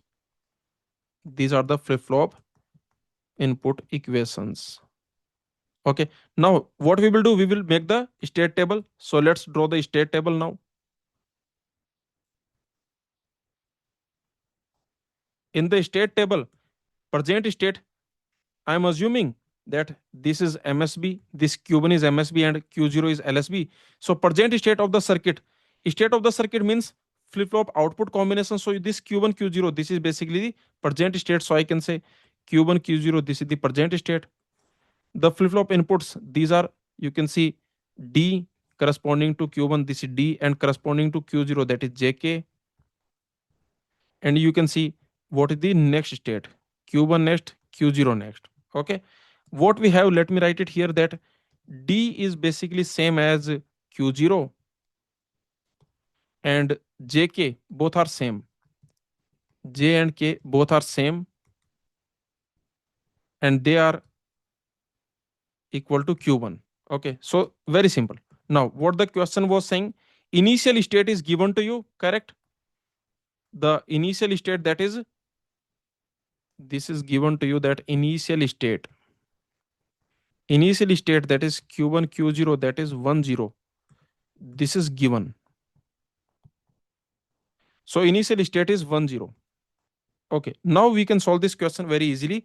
So from this present state we will find this flip flop inputs, then we will find the next state. Okay, so let's see what is d, that is same as q0, remember, d is same as q0, and jk, that is same as q1. Now let's see how to find q1 next. Who will determine q1 next? You can see q1 next will be determined only by q1 and d, correct? Yes or no? You can see here in this circuit, you can see this q1 next will be determined by q1 and d only. Okay, so let's see that. So what will be q1 next? That will be determined by d and q1. And you can see in the d flip flop, whatever is the d input, that will be your next state. So you can see q1 next, that will be same as d. So remember this q1 next, you can simply write it as d. Okay, so you can see we know that this q1 next will be same as d. Okay, so let's write it. Now what about this q0 next? This will be decided by jk and q0. You can see jk equal to 1 1, that is toggle combination. When jk equal to 1 1, then the next state will be complement of the present state. The present state is 0, so next state will be 1. Okay, simple. Now you can see from 1 0, basically we will go to 0 1. Let me make the state diagram here. So in the state diagram you can see that q1 q0, initially we are in the state 1 0. From this state, after one clock cycle, we will go to state 0 1. Okay, now from this 0 1 state, what will be the next state? So let's assume this is the present state, this 0 1. Let's assume this is the present state. Now we need to find what will be the next state. So you can see what is d, that is q0. D is same as q0 and jk is same as q1. Now here you can see what is q1 next, that will be decided by d comma q1. And you can see in the d flip flop, whatever is the d input, that will be your next output or next state, so that will be 1. You can see jk equal to 0 0, and this q0 next, this will be decided by jk and q0. So you can see that jk equal to 0 0, this is the no change combination, means the state will not change, means the next state will be same as the present state. Present state is 1, so next state also will be 1. Okay, so you can see from 0 1 you are going to 1 1. From this state 0 1, the next state will be 1 1. Now let's see from this state 1 1 where I will go. So let's assume this 1 1 is the present state. So this 1 1 is the present state. Now what is d jk? D is same as q0, so that is 1. Jk equal to q1, so 1 1. Now let's see what will be q1 next. That will be same as d. Okay, next you can see what will be q0 next. That will be decided by jk and q0. You can see jk equal to 1 1. This is the toggle combination. So the next state will be complement of the present state. Present state is 1, so the next state will be 0. So you can see from 1 1 we will go to 1 0. From 1 1 we will go to 1 0. Okay, now that's it. This loop will keep going on. Okay, so here you can easily notice the question was asking the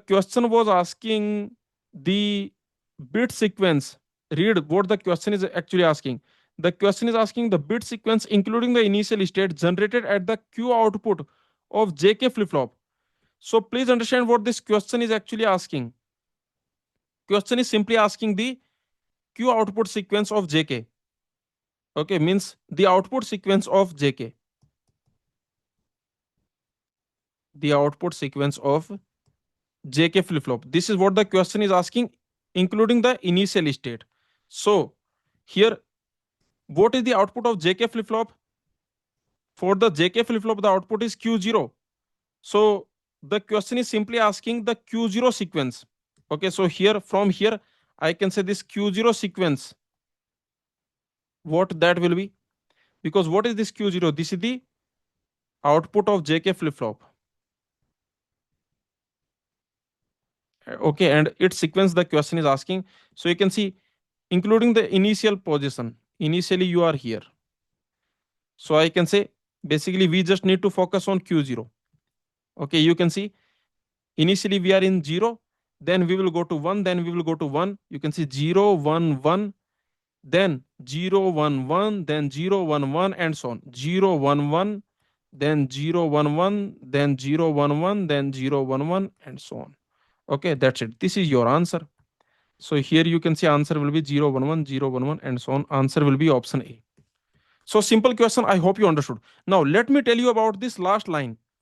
Both the flip flops have non-zero propagation delay. Basically, this line is saying that both the flip flop have propagation delay. There is non-zero propagation delay means there is a propagation delay. To be honest, this statement does not matter in this question, because this question is simply asking you about the state sequence, I can say. Okay, actually, this line, why this line does not matter. You can have zero propagation delay, you can have non-zero propagation delay, both are perfectly fine, the answer will not change. What is the reason? The reason is because we have synchronous sequence circuit and the flip flop are age triggered, positive age triggered. So you can see during one clock cycle there is only one positive age. So if there is propagation delay or if there is no propagation delay, then also it does not matter. Basically, I am saying that this line is irrelevant, to be honest, irrelevant to this question. Okay, what is the reason? Let me tell you why this line is irrelevant. Let me tell you that point. So this line is actually irrelevant because you can see both the flip flop that we have, this D flip flop and this JK flip flop, this D and this JK flip flop, both, if you notice, they are positive age triggered and synchronous circuit. Okay, so you can see in one clock cycle there is only one positive age, correct? If you see the clock, then in one clock cycle there is only one positive age. Okay, in one clock cycle.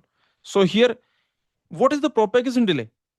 We already know propagation delay simply means that when you apply the input, when you change the input, or when you respond to the input, then output will not immediately show. There will be some delay. Yes or no? It's a common sense. See, in any digital circuit, whatever digital circuit you take, your mobile, okay, your logic gate, your multiplexer, flip flop, whatever, any digital circuit you take, any digital device you take, when you change the input, then immediately the output will not show. There will be some very minor delay will be there. That is called propagation delay. For example, if I press the button, okay, if I want to turn on the fan and I press the button of the fan, then when I press the button, this signal will go through wire. Okay, yes or no? So there will be some delay. That delay is not visible to our eyes. That will be very minor delay, in the nanosecond, in the microsecond. Okay, that will be very small delay. But you agree, it's a common sense. You can just imagine that when you apply the input, or when you change the input, or when the circuit will respond to the input, then the output will not immediately produce. Okay, there will be a minor delay to respond to the inputs. In the case of flip flop also the same thing happens. The flip flops are positive age triggered in this question. Basically all the flip flop are age triggered, either positive age triggered or negative age triggered. So you can see in this question, the D flip flop, JK flip flop, they are both positive age triggered, and they are both operated by the common clock. So you can see in one clock cycle there is only one positive age. At that positive age, both the flip flop will respond to the inputs. But when they respond to the input, then immediately the output will not produce. There will be some delay. Okay, so let me tell you, it will be like this. It will be something like this, that if you have propagation delay, non-zero propagation delay, then what will happen? Notice that you apply the inputs. For example, let's assume here some inputs are there, but the flip-flop will respond to the input at this rising edge. Now you can see at this rising edge, think about it. At this rising edge, the flip-flop will respond to the inputs, so the output will produce. But when the output will produce, there will be some delay, that is called propagation delay. So I can say that maybe this, here the output will produce. Okay, here I can say output produces. So this duration from here to here, if you see this duration, this is your propagation delay. This duration is your propagation delay. And why this propagation delay does not matter, whether this propagation delay is zero or whether this propagation delay is non-zero, why this does not matter? Because both the flip flop, they are responding to the input at this point, at this rising age. Okay, after some delay the output will produce, but notice the next time these flip flop will respond to the inputs, that will be here. Okay, so by the next time, when the next time the flip flops will respond to the inputs, by that time our output will be ready. Yes or no? No problem if this output is produced here or here or here, no problem. If some delay, if some propagation delay is there, no problem, because the next time the flip flop will respond to the inputs, that will be here. So by that time the output will be already ready, no problem, everything will be ready by that time.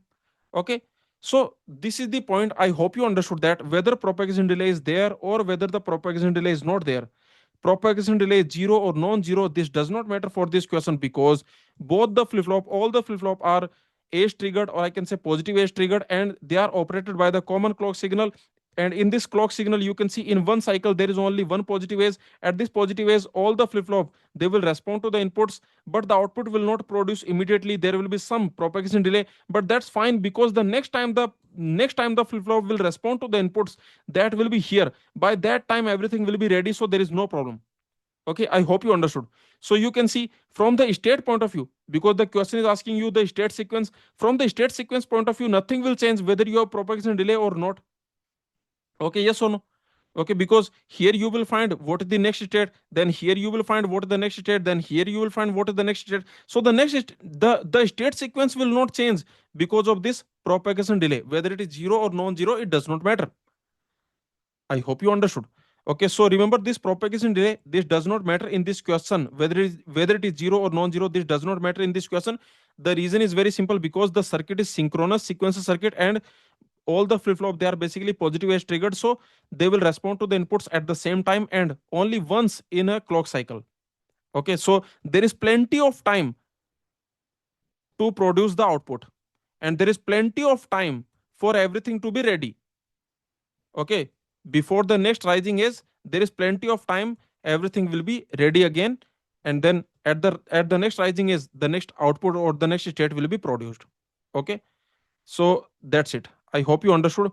So remember, for this gate 2015 question, we have done the complete analysis. The answer will be option A. And this last line, many students are confused in this last line. I hope you understood now what this line means and why this line is irrelevant to this question. I hope you understood. Let's solve gate CS 2017 question.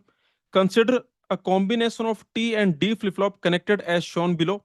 The output of D flip flop is connected to the input of T flip flop, and the output of T flip flop is connected to the input of D flip flop. And you can see this is a synchronous sequential circuit, because the common clock, the same clock signal is applying to both the flip flop. You can see both the flip flop are operated by the common clock signal. You can see. Okay, so this is a synchronous.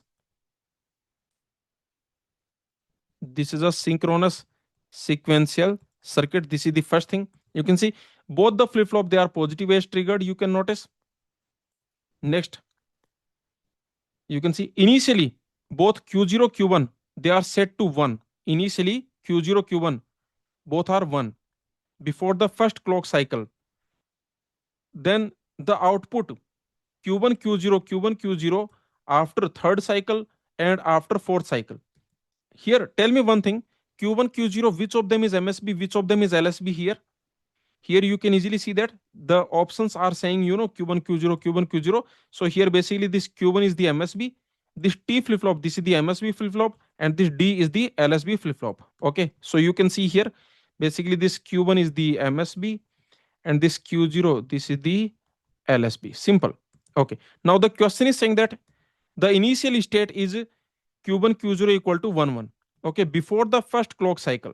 See, both the flip flop, they are positive age triggered, and they are operated by the common clock signal. So if you look at the clock signal, let's assume this is our clock signal.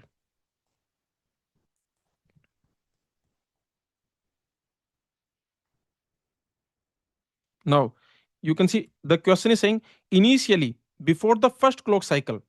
Okay, first clock cycle. Before the first clock cycle, what it actually means? This simply means before first rising age. Okay, before first rising age. Because remember, this complete thing is called clock cycle. Okay, this is one clock cycle, and in each clock cycle there is one rising edge. Okay, so for this clock cycle, this is the rising edge. For this clock cycle, this is the rising edge. For this clock cycle, this is the rising edge. Then for the next clock cycle, this will be the rising edge. So you can see every clock cycle has one rising edge. So before first clock cycle, this simply means that before first rising edge, because all the flip flop they are positive edge triggered, means on the rising edge, on the positive edge, these flip flop will respond to the inputs. Okay, the question is saying that initially, before the first rising edge, initially here at this point, you can see that this q1 q0, this q1 q0, that is 1 1. Okay, now you can see after the first rising edge we need to find, then after the next rising edge we need to find, then after the next rising edge we need to find, then after the next rising edge we need to find. The question is saying that after third cycle, means after three rising edge, this is what we need to find. And you can see after fourth cycle also we need to find. Look at the options. We need to find the state q1 q0, we need to find after third cycle and after fourth cycle. So you can see after third cycle and after fourth cycle, you can see after third cycle, what it means? It means after third rising age, this is the first rising age, this is the second rising age, this is the third rising age, this is the fourth rising age. So notice that when I say after fourth cycle, what this actually means, what this line actually means, let me write it here. What this means. So basically this means, after fourth rising age, or I can say positive age, after fourth positive age, after fourth positive age. Okay, I hope this point is clear. So basically remember, we need to find this is what we need to find, and this is what we need to find. The state of the circuit we need to find after third rising edge and after fourth rising edge, or I can say after 3 clock cycle and after 4 clock cycle. I hope you understood. So far we have just understood this question, nothing else. Okay, now let's solve this question. Because this is synchronous sequencer circuit and we already know how to do the analysis of synchronous sequencer circuit. So what are the steps in the analysis? The step number 1, that is we will write the flip-flop input equation. For each flip-flop, we will write the input equation. Then the step number 2, that is we will draw the state table. In the state table, we will have columns for present state, flip-flop inputs, and next state. And you can easily see that this present state, this is basically flip-flop output. Flip-flop output represents the present state of the circuit. And remember, what is the computation sequence? The computation sequence is from the present state, we will first compute the flip-flop inputs, and then from these two, we will compute the next state. So this is the computation sequence we already know. Now, let's see it here. So let's write the flip-flop input equation first. That is our step number 1. So what is this T?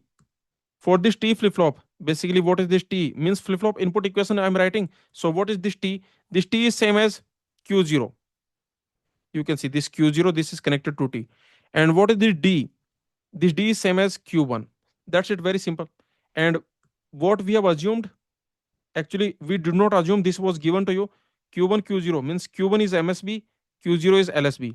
Okay, so I can say that this Q1 is MSB, basically this Q1, this is MSB, and this is LSB. Simple. Okay, now let's make the state table. In the state table, we will write the present state. So the present state, that is basically Q1, Q0. Remember, for any sequential circuit, the state of circuit means the flip-flop output combination. So the flip-flop output combination Q1, Q0, this is the present state of the circuit. So I can say that Q1, Q0, this is the present state of the circuit. And what are the flip-flop inputs? You can see flip-flop inputs are T, D. You can see T corresponds to Q1 and Q0 corresponds to D. T corresponds to Q1. Okay. Next, what is the next state? Means Q1 next and Q0 next. Simple. Now, initially, what we have, you can see q1, q0 equal to 1, 1. This is given to you. Both q0, q1 are initially set to 1. So you can see this is 1, 1. This is given to us. Now, let's see what we have found. T is q0. T is same as q0. And you can see D is same as q1. Okay, that's it. Very simple. Now, let's see. If this is the present state, then what will be TD? You can see T is same as q0 and D is same as q1. Okay, so 1, 1. Now, let's see.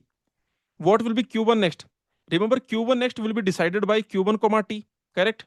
So you can see what will be q1 next, that will be decided by q1 comma t when t equal to 1 in the t flip flop. When the t input is 1, then this is toggle combination, yes or no? So the next state will be complement of the present state. The present state is 1, so the next state will be 0. And let's see the D flip flop. In the D flip flop, we already know that whatever is the D input, that will be the next state. So you can see the next state, this Q0 plus this will be same as D. So I can write it here. Okay, this we already know. Okay, so you can see that this Q0 next, this will be same as D. Simple. Okay, because in the D flip flop, whatever is the D input, that will be your next state or next output.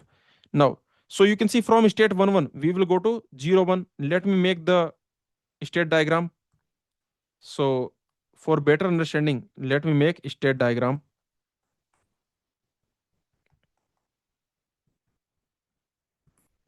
You can see q1, q0. Initially, we are in the state 1, 1. Initially, we are in this state. After one clock cycle, or I can say after one rising age, after one clock pulse, we will go to which state? From this state 1, 1, the next state will be 0, 1. Okay, simple. Now let's see from this 0, 1 where I will go. Means if you are in this state, if this is the present state, then after one clock cycle, after one clock pulse, or I can say after one rising age, in which state you will go. So let's assume that this 0, 1 is the present state. This 0, 1, this is the present state. What is T? T is same as Q0. And you can see D is same as Q1. Now let's see what will be Q1 next. This will be decided by T comma Q1. So you can see T is equal to 1. So the next state will be complement of the present state, because T equal to 1. This is the toggle combination. So you can say Q1 next will be complement of Q1. That will be, you can see 1. What will be Q0 next? That will be same as D, because in the D flip flop, whatever is the D input, that will be your next output or next state. So I can say it will be 0. So you can see from 0, 1, we are going to 1, 0. From 0, 1, the next state will be 1, 0. Now, if this is the present state, 1, 0 is the present state, then what will be the next state? From 1, 0, where we will go? So let's assume that this 1, 0 is the present state.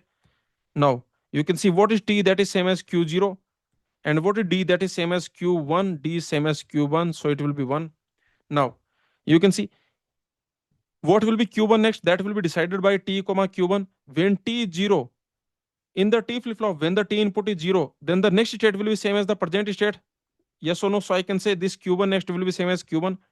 And whatever is the D input, that will be the next state. So Q0 next, that will be 1. So you can see from 1, 0, we are going to 1, 1. From state 1, 0, you can see from state 1, 0, we are going to state 1, 1. That's it. Now this loop will keep going on. Yes or no? So you can see that if you are in this state 1, 0, then after one rising age, or I can say after one clock pulse or after one clock cycle, you will go to state 1, 1. Okay, so that's it. Very simple. Now you can see if initially you are in this state, if initially I'm here, then you can see after one clock pulse, this will be the state. After two clock pulse, this will be the state. After three clock pulse, this will be the state. So after three clock pulse, state is 1, 1. And after four clock pulse, state will be 0, 1. Yes or no? So the answer will be after three clock pulse, state 1, 1. After four clock pulse, state 0, 1. Okay, so I can say the answer will be, you can see after three clock pulse, after three clock cycle, we will be in state 1, 1. And after four clock cycle, we will be in state 0, 1. So the answer will be option B. You can see the question is asking that if the initial state is 1, 1, then after three clock cycle, what will be the state? And after four clock cycle, what will be the state? Okay, so you can see the answer will be after three clock cycle 1, 1, after four clock cycle 0, 1. Correct? You can see after three clock cycle 1, 1, and after four clock cycle 0, 1. So very simple. I hope you understood this. Let's solve GATE CS 2018 question. Consider the sequential circuit shown in the figure where both flip-flop are positive edge triggered D flip-flop. We have positive edge triggered D flip-flop. You can see this is positive edge triggered D flip-flop. And this is a synchronous sequential circuit because the common clock signal is applying to both the D flip-flop. You can see. So both are positive edge triggered, and this is a synchronous sequential circuit. Okay, so I can write it here that this is a synchronous sequential circuit. Okay, simple. Now let's see here. The question is asking the number of states in the state transition diagram that have transitioned back to the same state on some value of in. Here, this in is the external input. Remember, all the questions that we have done so far. So far, we have solved many questions on synchronous sequential circuit. In those questions, did you notice there was no external input? But here we have an external input here. Okay, and I told you how to do the analysis of synchronous sequential circuit. So let's see. Let's see this. Synchronous sequential circuit analysis. So how to do that? The step number one, that is, we will write the flip-flop input equation. For each flip-flop, we will write the input equation, very easy. Then we will draw the state table. Now notice, when we draw the state table, then I told you the external input may or may not be present. So far, all the questions that we have seen, in those circuits, there was no external input. Okay, so we were ignoring this. But now you can see that in this circuit, there is external input, that is in. This is basically external input. This is the external input that is connected to the input of this D flip-flop. Yes or no? This in, this is external input. So you can see that now we have external input. So remember how to draw the state table. In the state table, first we will draw the column for external input, then we will draw column for present state, then we will draw column for flip-flop input, and then we will draw column for next state, then we will draw column for external output, if any. Let's see, is there any external output here? There is no external output here. Did you notice? See, we have external input here because this in, this is the external input which is connected to the D input of this flip-flop. Okay, but actually there is no external output here. Or you can say that this flip-flop output for this D flip-flop, the output is basically your out. Okay, so if you want, you can consider this as the external output, but actually this will be same as this Q0. Okay, let me mark it. Let me call it Q0. Let me call it Q1. Okay, let me call it D1. Let me call it D0. So what I'm saying that you can easily see this out. This is same as Q0.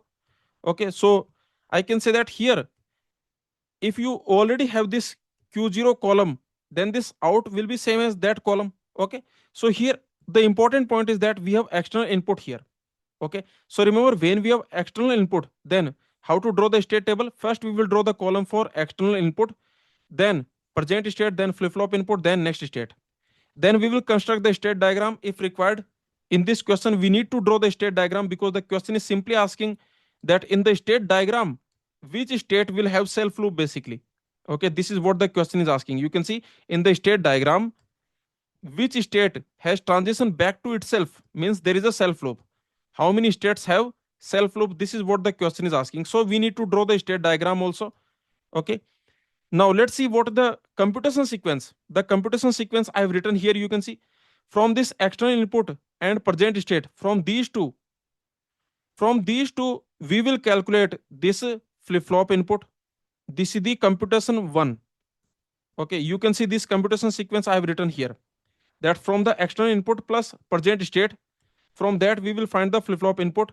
Then from this and from this, from these two, we will find the next state. This is the computation 2. Simple, that's it. Very simple. I hope you understood. So now let's solve this question. So in this question, you can see this is synchronous sequential circuit.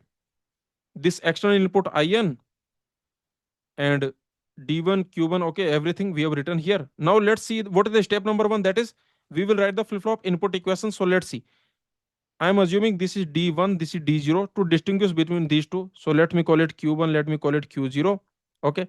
Now what will be the flip-flop input equation? The step number one. This is the flip-flop input equation.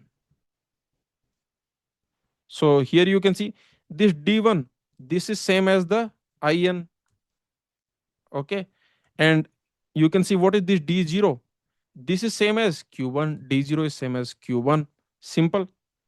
Okay. And here I'm assuming, actually in this question it does not matter which of them you assume MSB, which of them you assume LSB, it does not matter. Okay, in this particular question, because in this particular question we just need to create the state diagram and then we need to see how many states have transition back to themselves, means how many states have self loop. This is what I need to find out. So remember, in this question you can assume this MSB or you can assume this MSB, that is perfectly fine. Let me assume we are assuming that this Q1 is MSB and this Q0 is LSB. Okay, this is my assumption. You can assume, if you want, you can assume this as MSB, that is perfectly fine. For this question, it does not matter. So this is my assumption. Assumed. Okay, I'm writing it assumed so that you don't think that it is given. No, it is not given, but I'm assuming it. In this question, it does not matter. Okay, so simple. I hope you understood. Now let's see what will be the state table. In the state table, I told you, first, we will make column for external input, then for present state, then flip-flop input, and then next state. Okay, so let's see the state table. In the state table, what we are going to do, first, the column for external input, that is IN. Okay, external input, that is IN. For this, we will make the column. Then the present state, correct? What are the present state? So you can see for any sequential circuit, the state of the circuit means the flip-flop output combination. So you can see this Q1, Q0, this is the present state of the circuit. So I can say this Q1, Q0. Okay, followed by flip-flop inputs. So you can see that is D1, D0. D1 corresponds to Q1 and D0 corresponds to Q0. So flip-flop inputs. Then next state, that is Q1 next and Q0 next. If you want, remember I told you that external output. Okay, here if you want you can consider this out as external output, but actually this is not an external output, because whatever this Q output waveform you have, that will be same as out. Okay, anyway, in this question it does not matter. Okay, because in this question we just need to create the state diagram. So we are caring about only the next state. We only care about the state of the circuit. Do you agree? In this question we need to find the state transition diagram. Okay, and when we find the state transition diagram, then I only care about the state. Means I only care about this Q1, Q0, Q1 next, Q0 next. I only care about that. Okay, so you can see here. So simple. Now let's see. This is the state table. Now let me just show you that in this state table, basically this is the external input. This is the present state. This is the flip-flop inputs. And you can see this is the next state. Okay, if you want, let me just, for sake of completeness, this, let's assume for a moment, let's assume this out, this is external output, let's assume. Okay, let's assume. Then in that case you can make the column for out also, but you already know that this out, you already know this out, this is basically same as this out, that is basically same as Q0. Okay, that is same as Q0. So basically this column will be same as this Q0 column. Okay, these two, this column and this column, they will be basically same. This column and this column, they will be basically same. Okay, now simple, very easy. Now let's see here. We just need to create the state transition diagram. So for that we need that, okay, from which state, from the present state, what will be the next state? This is what I need to find. Now let's see. Now let's see what are the combination here. Because I told you what is the computation sequence. Do you remember? I told you about the computation sequence also. The computation sequence is that from these three, we will calculate this. Yes or no? This was our one computation sequence. I told you the computation sequence, right? You can see external input plus present state. From this, we will find the flip flop inputs. You can see from external input plus present state. From this, we will find the flip flop input. This is the computation one. Then from this, we will find the next state and external output. That is your computation two.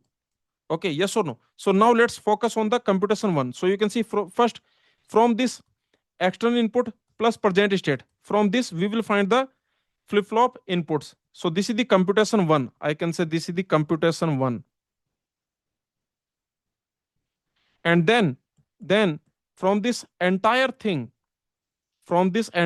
or basically, you can see to find the next state, to be honest, to find the next state, this Q1 next, this will only depend on D1 and Q1. Yes or no? This Q1 next for the flip flop, what will be the next output? What will be the next state? That will depend on the flip flop input and the flip flop present state. Okay, so to be honest, actually, from these two, from these two, these two will be computed. Okay, so let me write it that this will be computation two. So I hope you understood computation one and computation two. So I think there is some mess up here. So let me make it clean. This is the computation one, and let me also draw the computation two. The computation two will be like this, that from this we will find this will be computation two.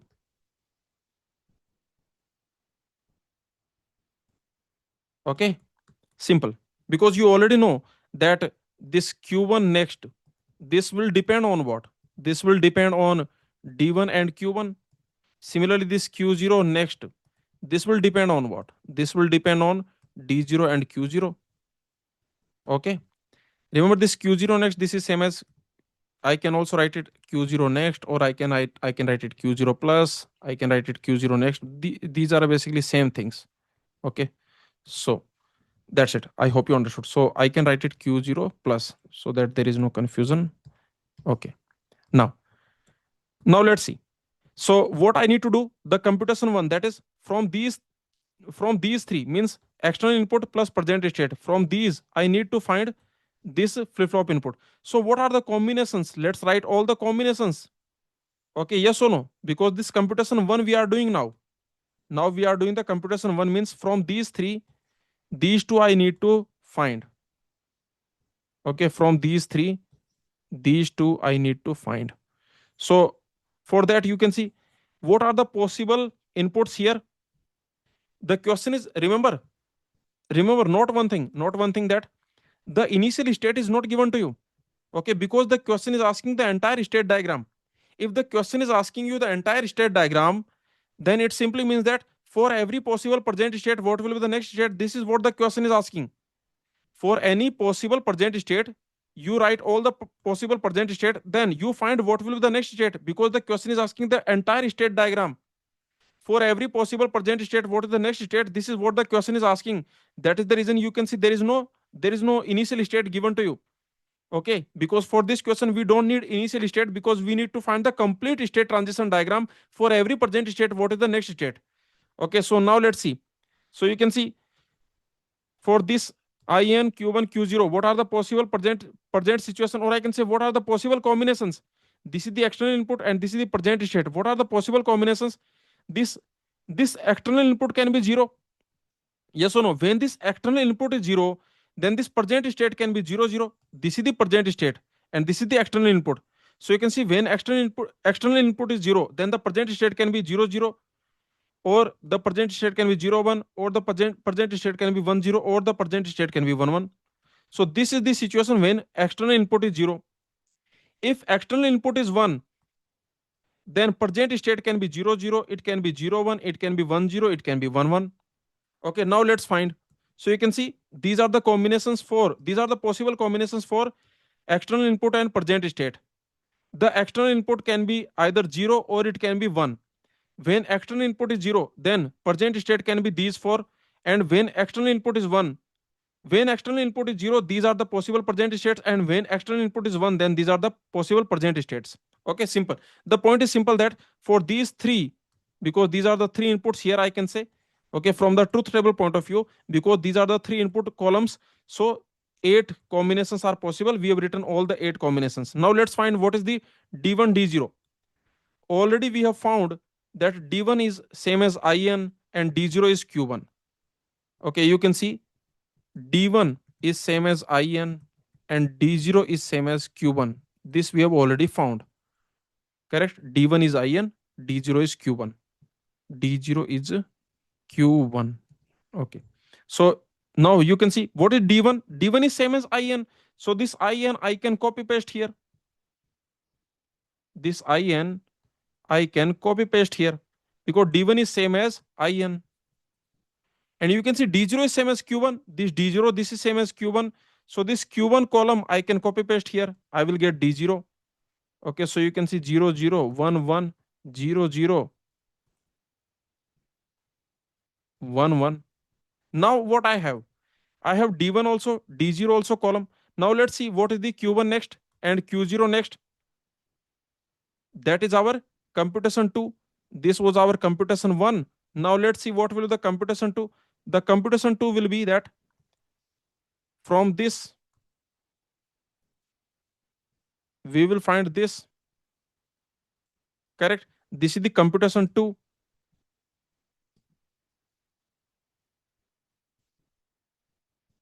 Now remember, these are D flip flop, and for D flip flop we already know that q next. For the D flip flop, q next is same as the D input for D flip flop. Okay, yes or no? So you can see whatever is the D input, this will become the q next. Whatever is d1 input, this will become q1 next, and whatever is d0 input, this will become q0 next. In the D flip flop, whatever is the present input, this will become the next state or next output. So you can see this d1 you can copy paste in the q1 plus. Yes or no? So I can say it's like 0 0 0 0 1 1 1 1. Next, what is q0 next? This will be same as d0. So this will be 0 0 1 1 0 0 1 1. So simple. I hope you understood. Now what we have? We have the entire state table. And remember, I already told you that this output, this out, this will be same as q0. So this q0 column, because you can see this out, this is same as q0. Here you can easily see that this out is same as q0. Okay, so you can see if you have out column, then that column will be same as q0 column. Okay, so basically if you have out column, okay, for a moment, if I make the out column also, then this, because this out is same as q0. Okay, so I can say this q0 column you can copy paste, that will be your out column. 0 1 0 1 0 1 0 1, like that. Anyway, so let's focus on the state transition diagram now. Let's make the state transition diagram now.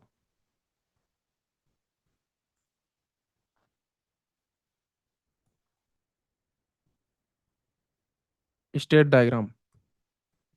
Now notice, now we have external input. So in case of external input, how to make the state transition diagram? Let me show you. State diagram, state diagram will be like this. You have state, this is the present state. Okay, from this present state, what will be the next state? Okay, from this present state, what will be the next state? And when you have external input, then here you will write what is the external input.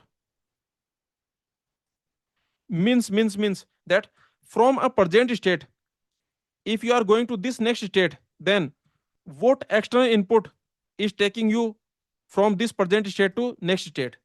Okay, are you getting my point? When you have external inputs in the circuit, okay, then basically in the state transition diagram, these edges will be labeled by the external input. Means from this present state, if this is the external input, then we will go to this next state. Or I can say from this present state, if I am going to this next state, then what is the external input? I hope you understood. So let's see the state transition diagram now. Remember, in this question, the state is represented only by q1 q0. Okay, yes or no? This state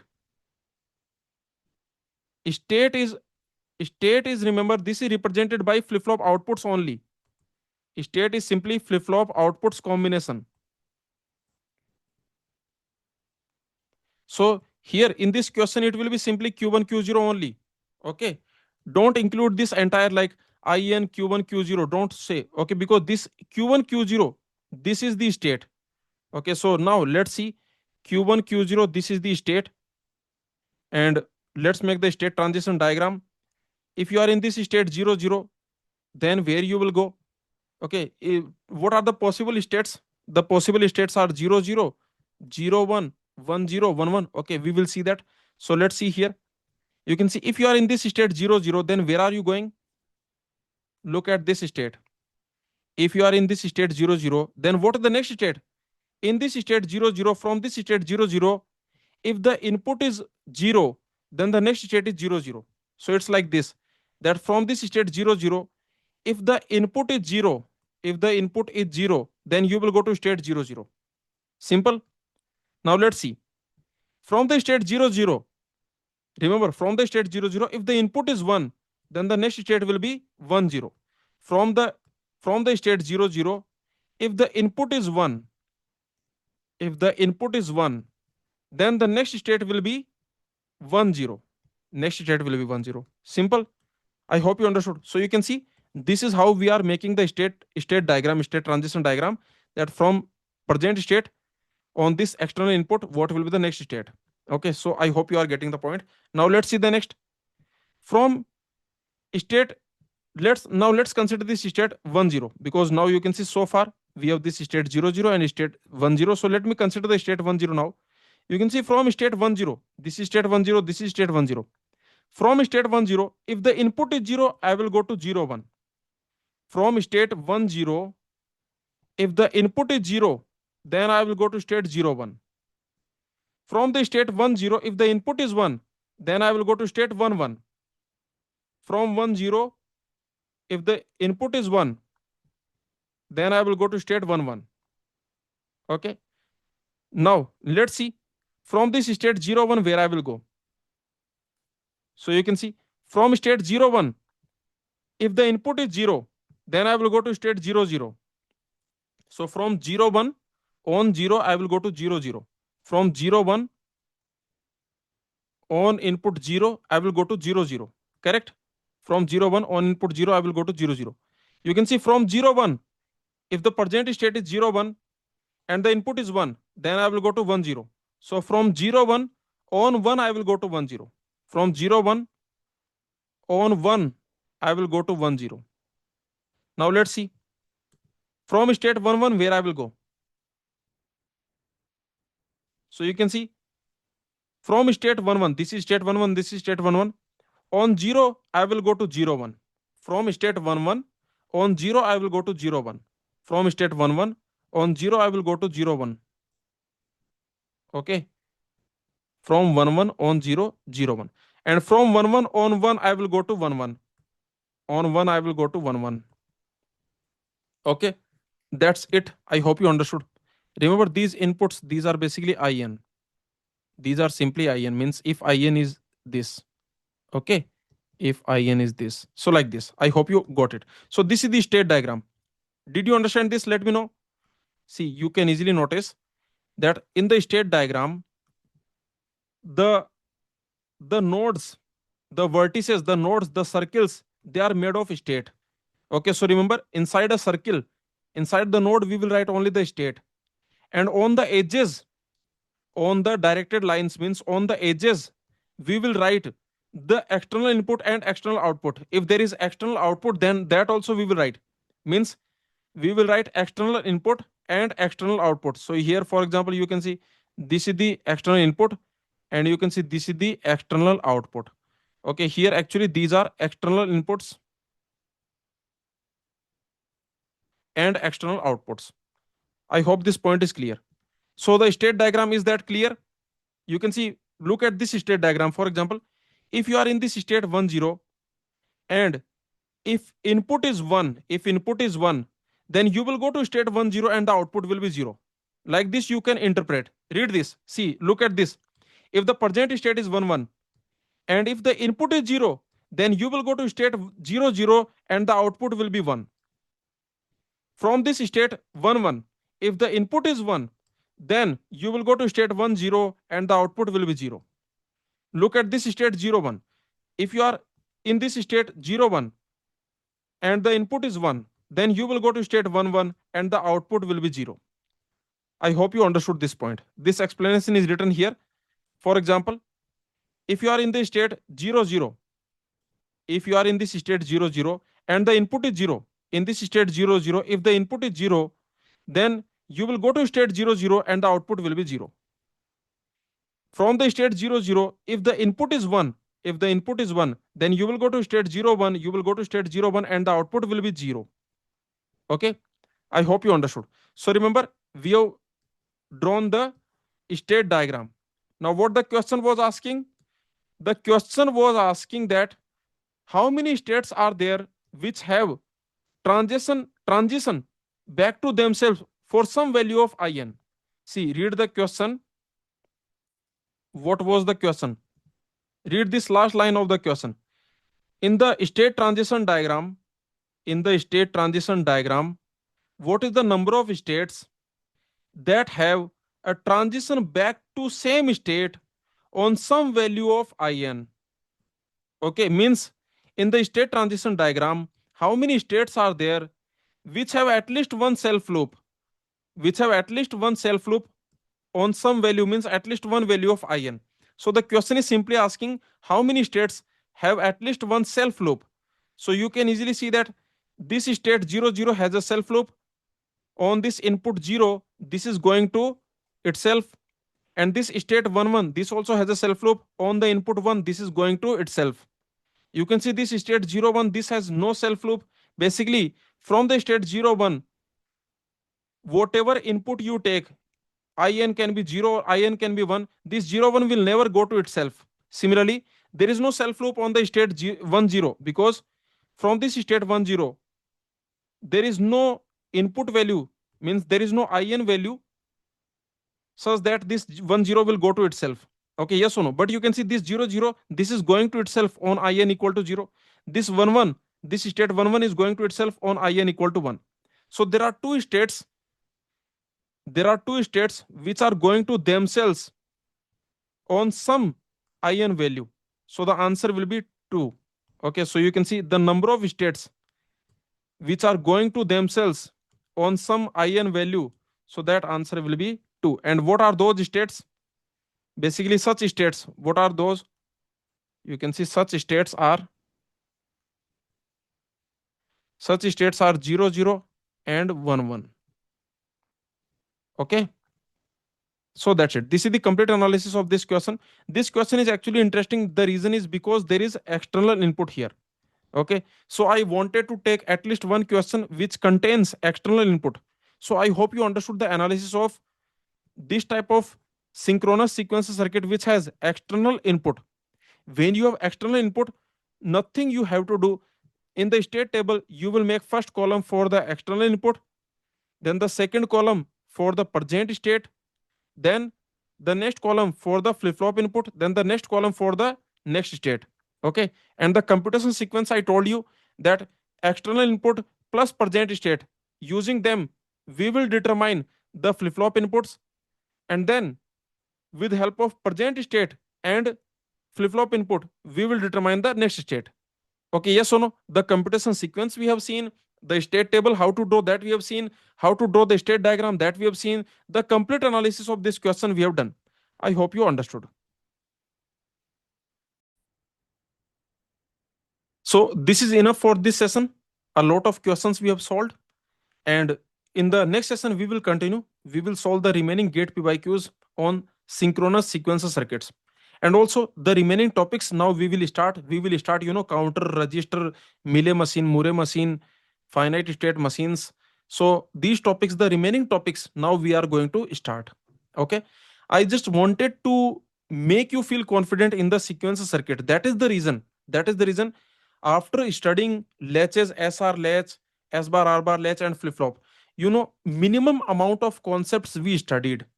Only flip flop we studied, and the clock triggering in the flip flop, age triggered, positive age triggered, negative age triggered, and the SR latch, S bar, R bar latch. Basically, the minimum amount of concepts we studied, and then we have solved many gate PYQs in the sequencer circuit.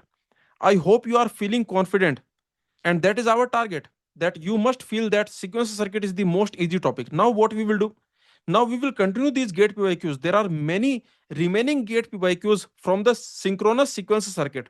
Okay, many are remaining right now. Okay, so those we will continue, but in parallel to those gate PYQs, we will also continue, we will also study the remaining topics like, counter, register, Mealy machine, Murray machine, finite state machines.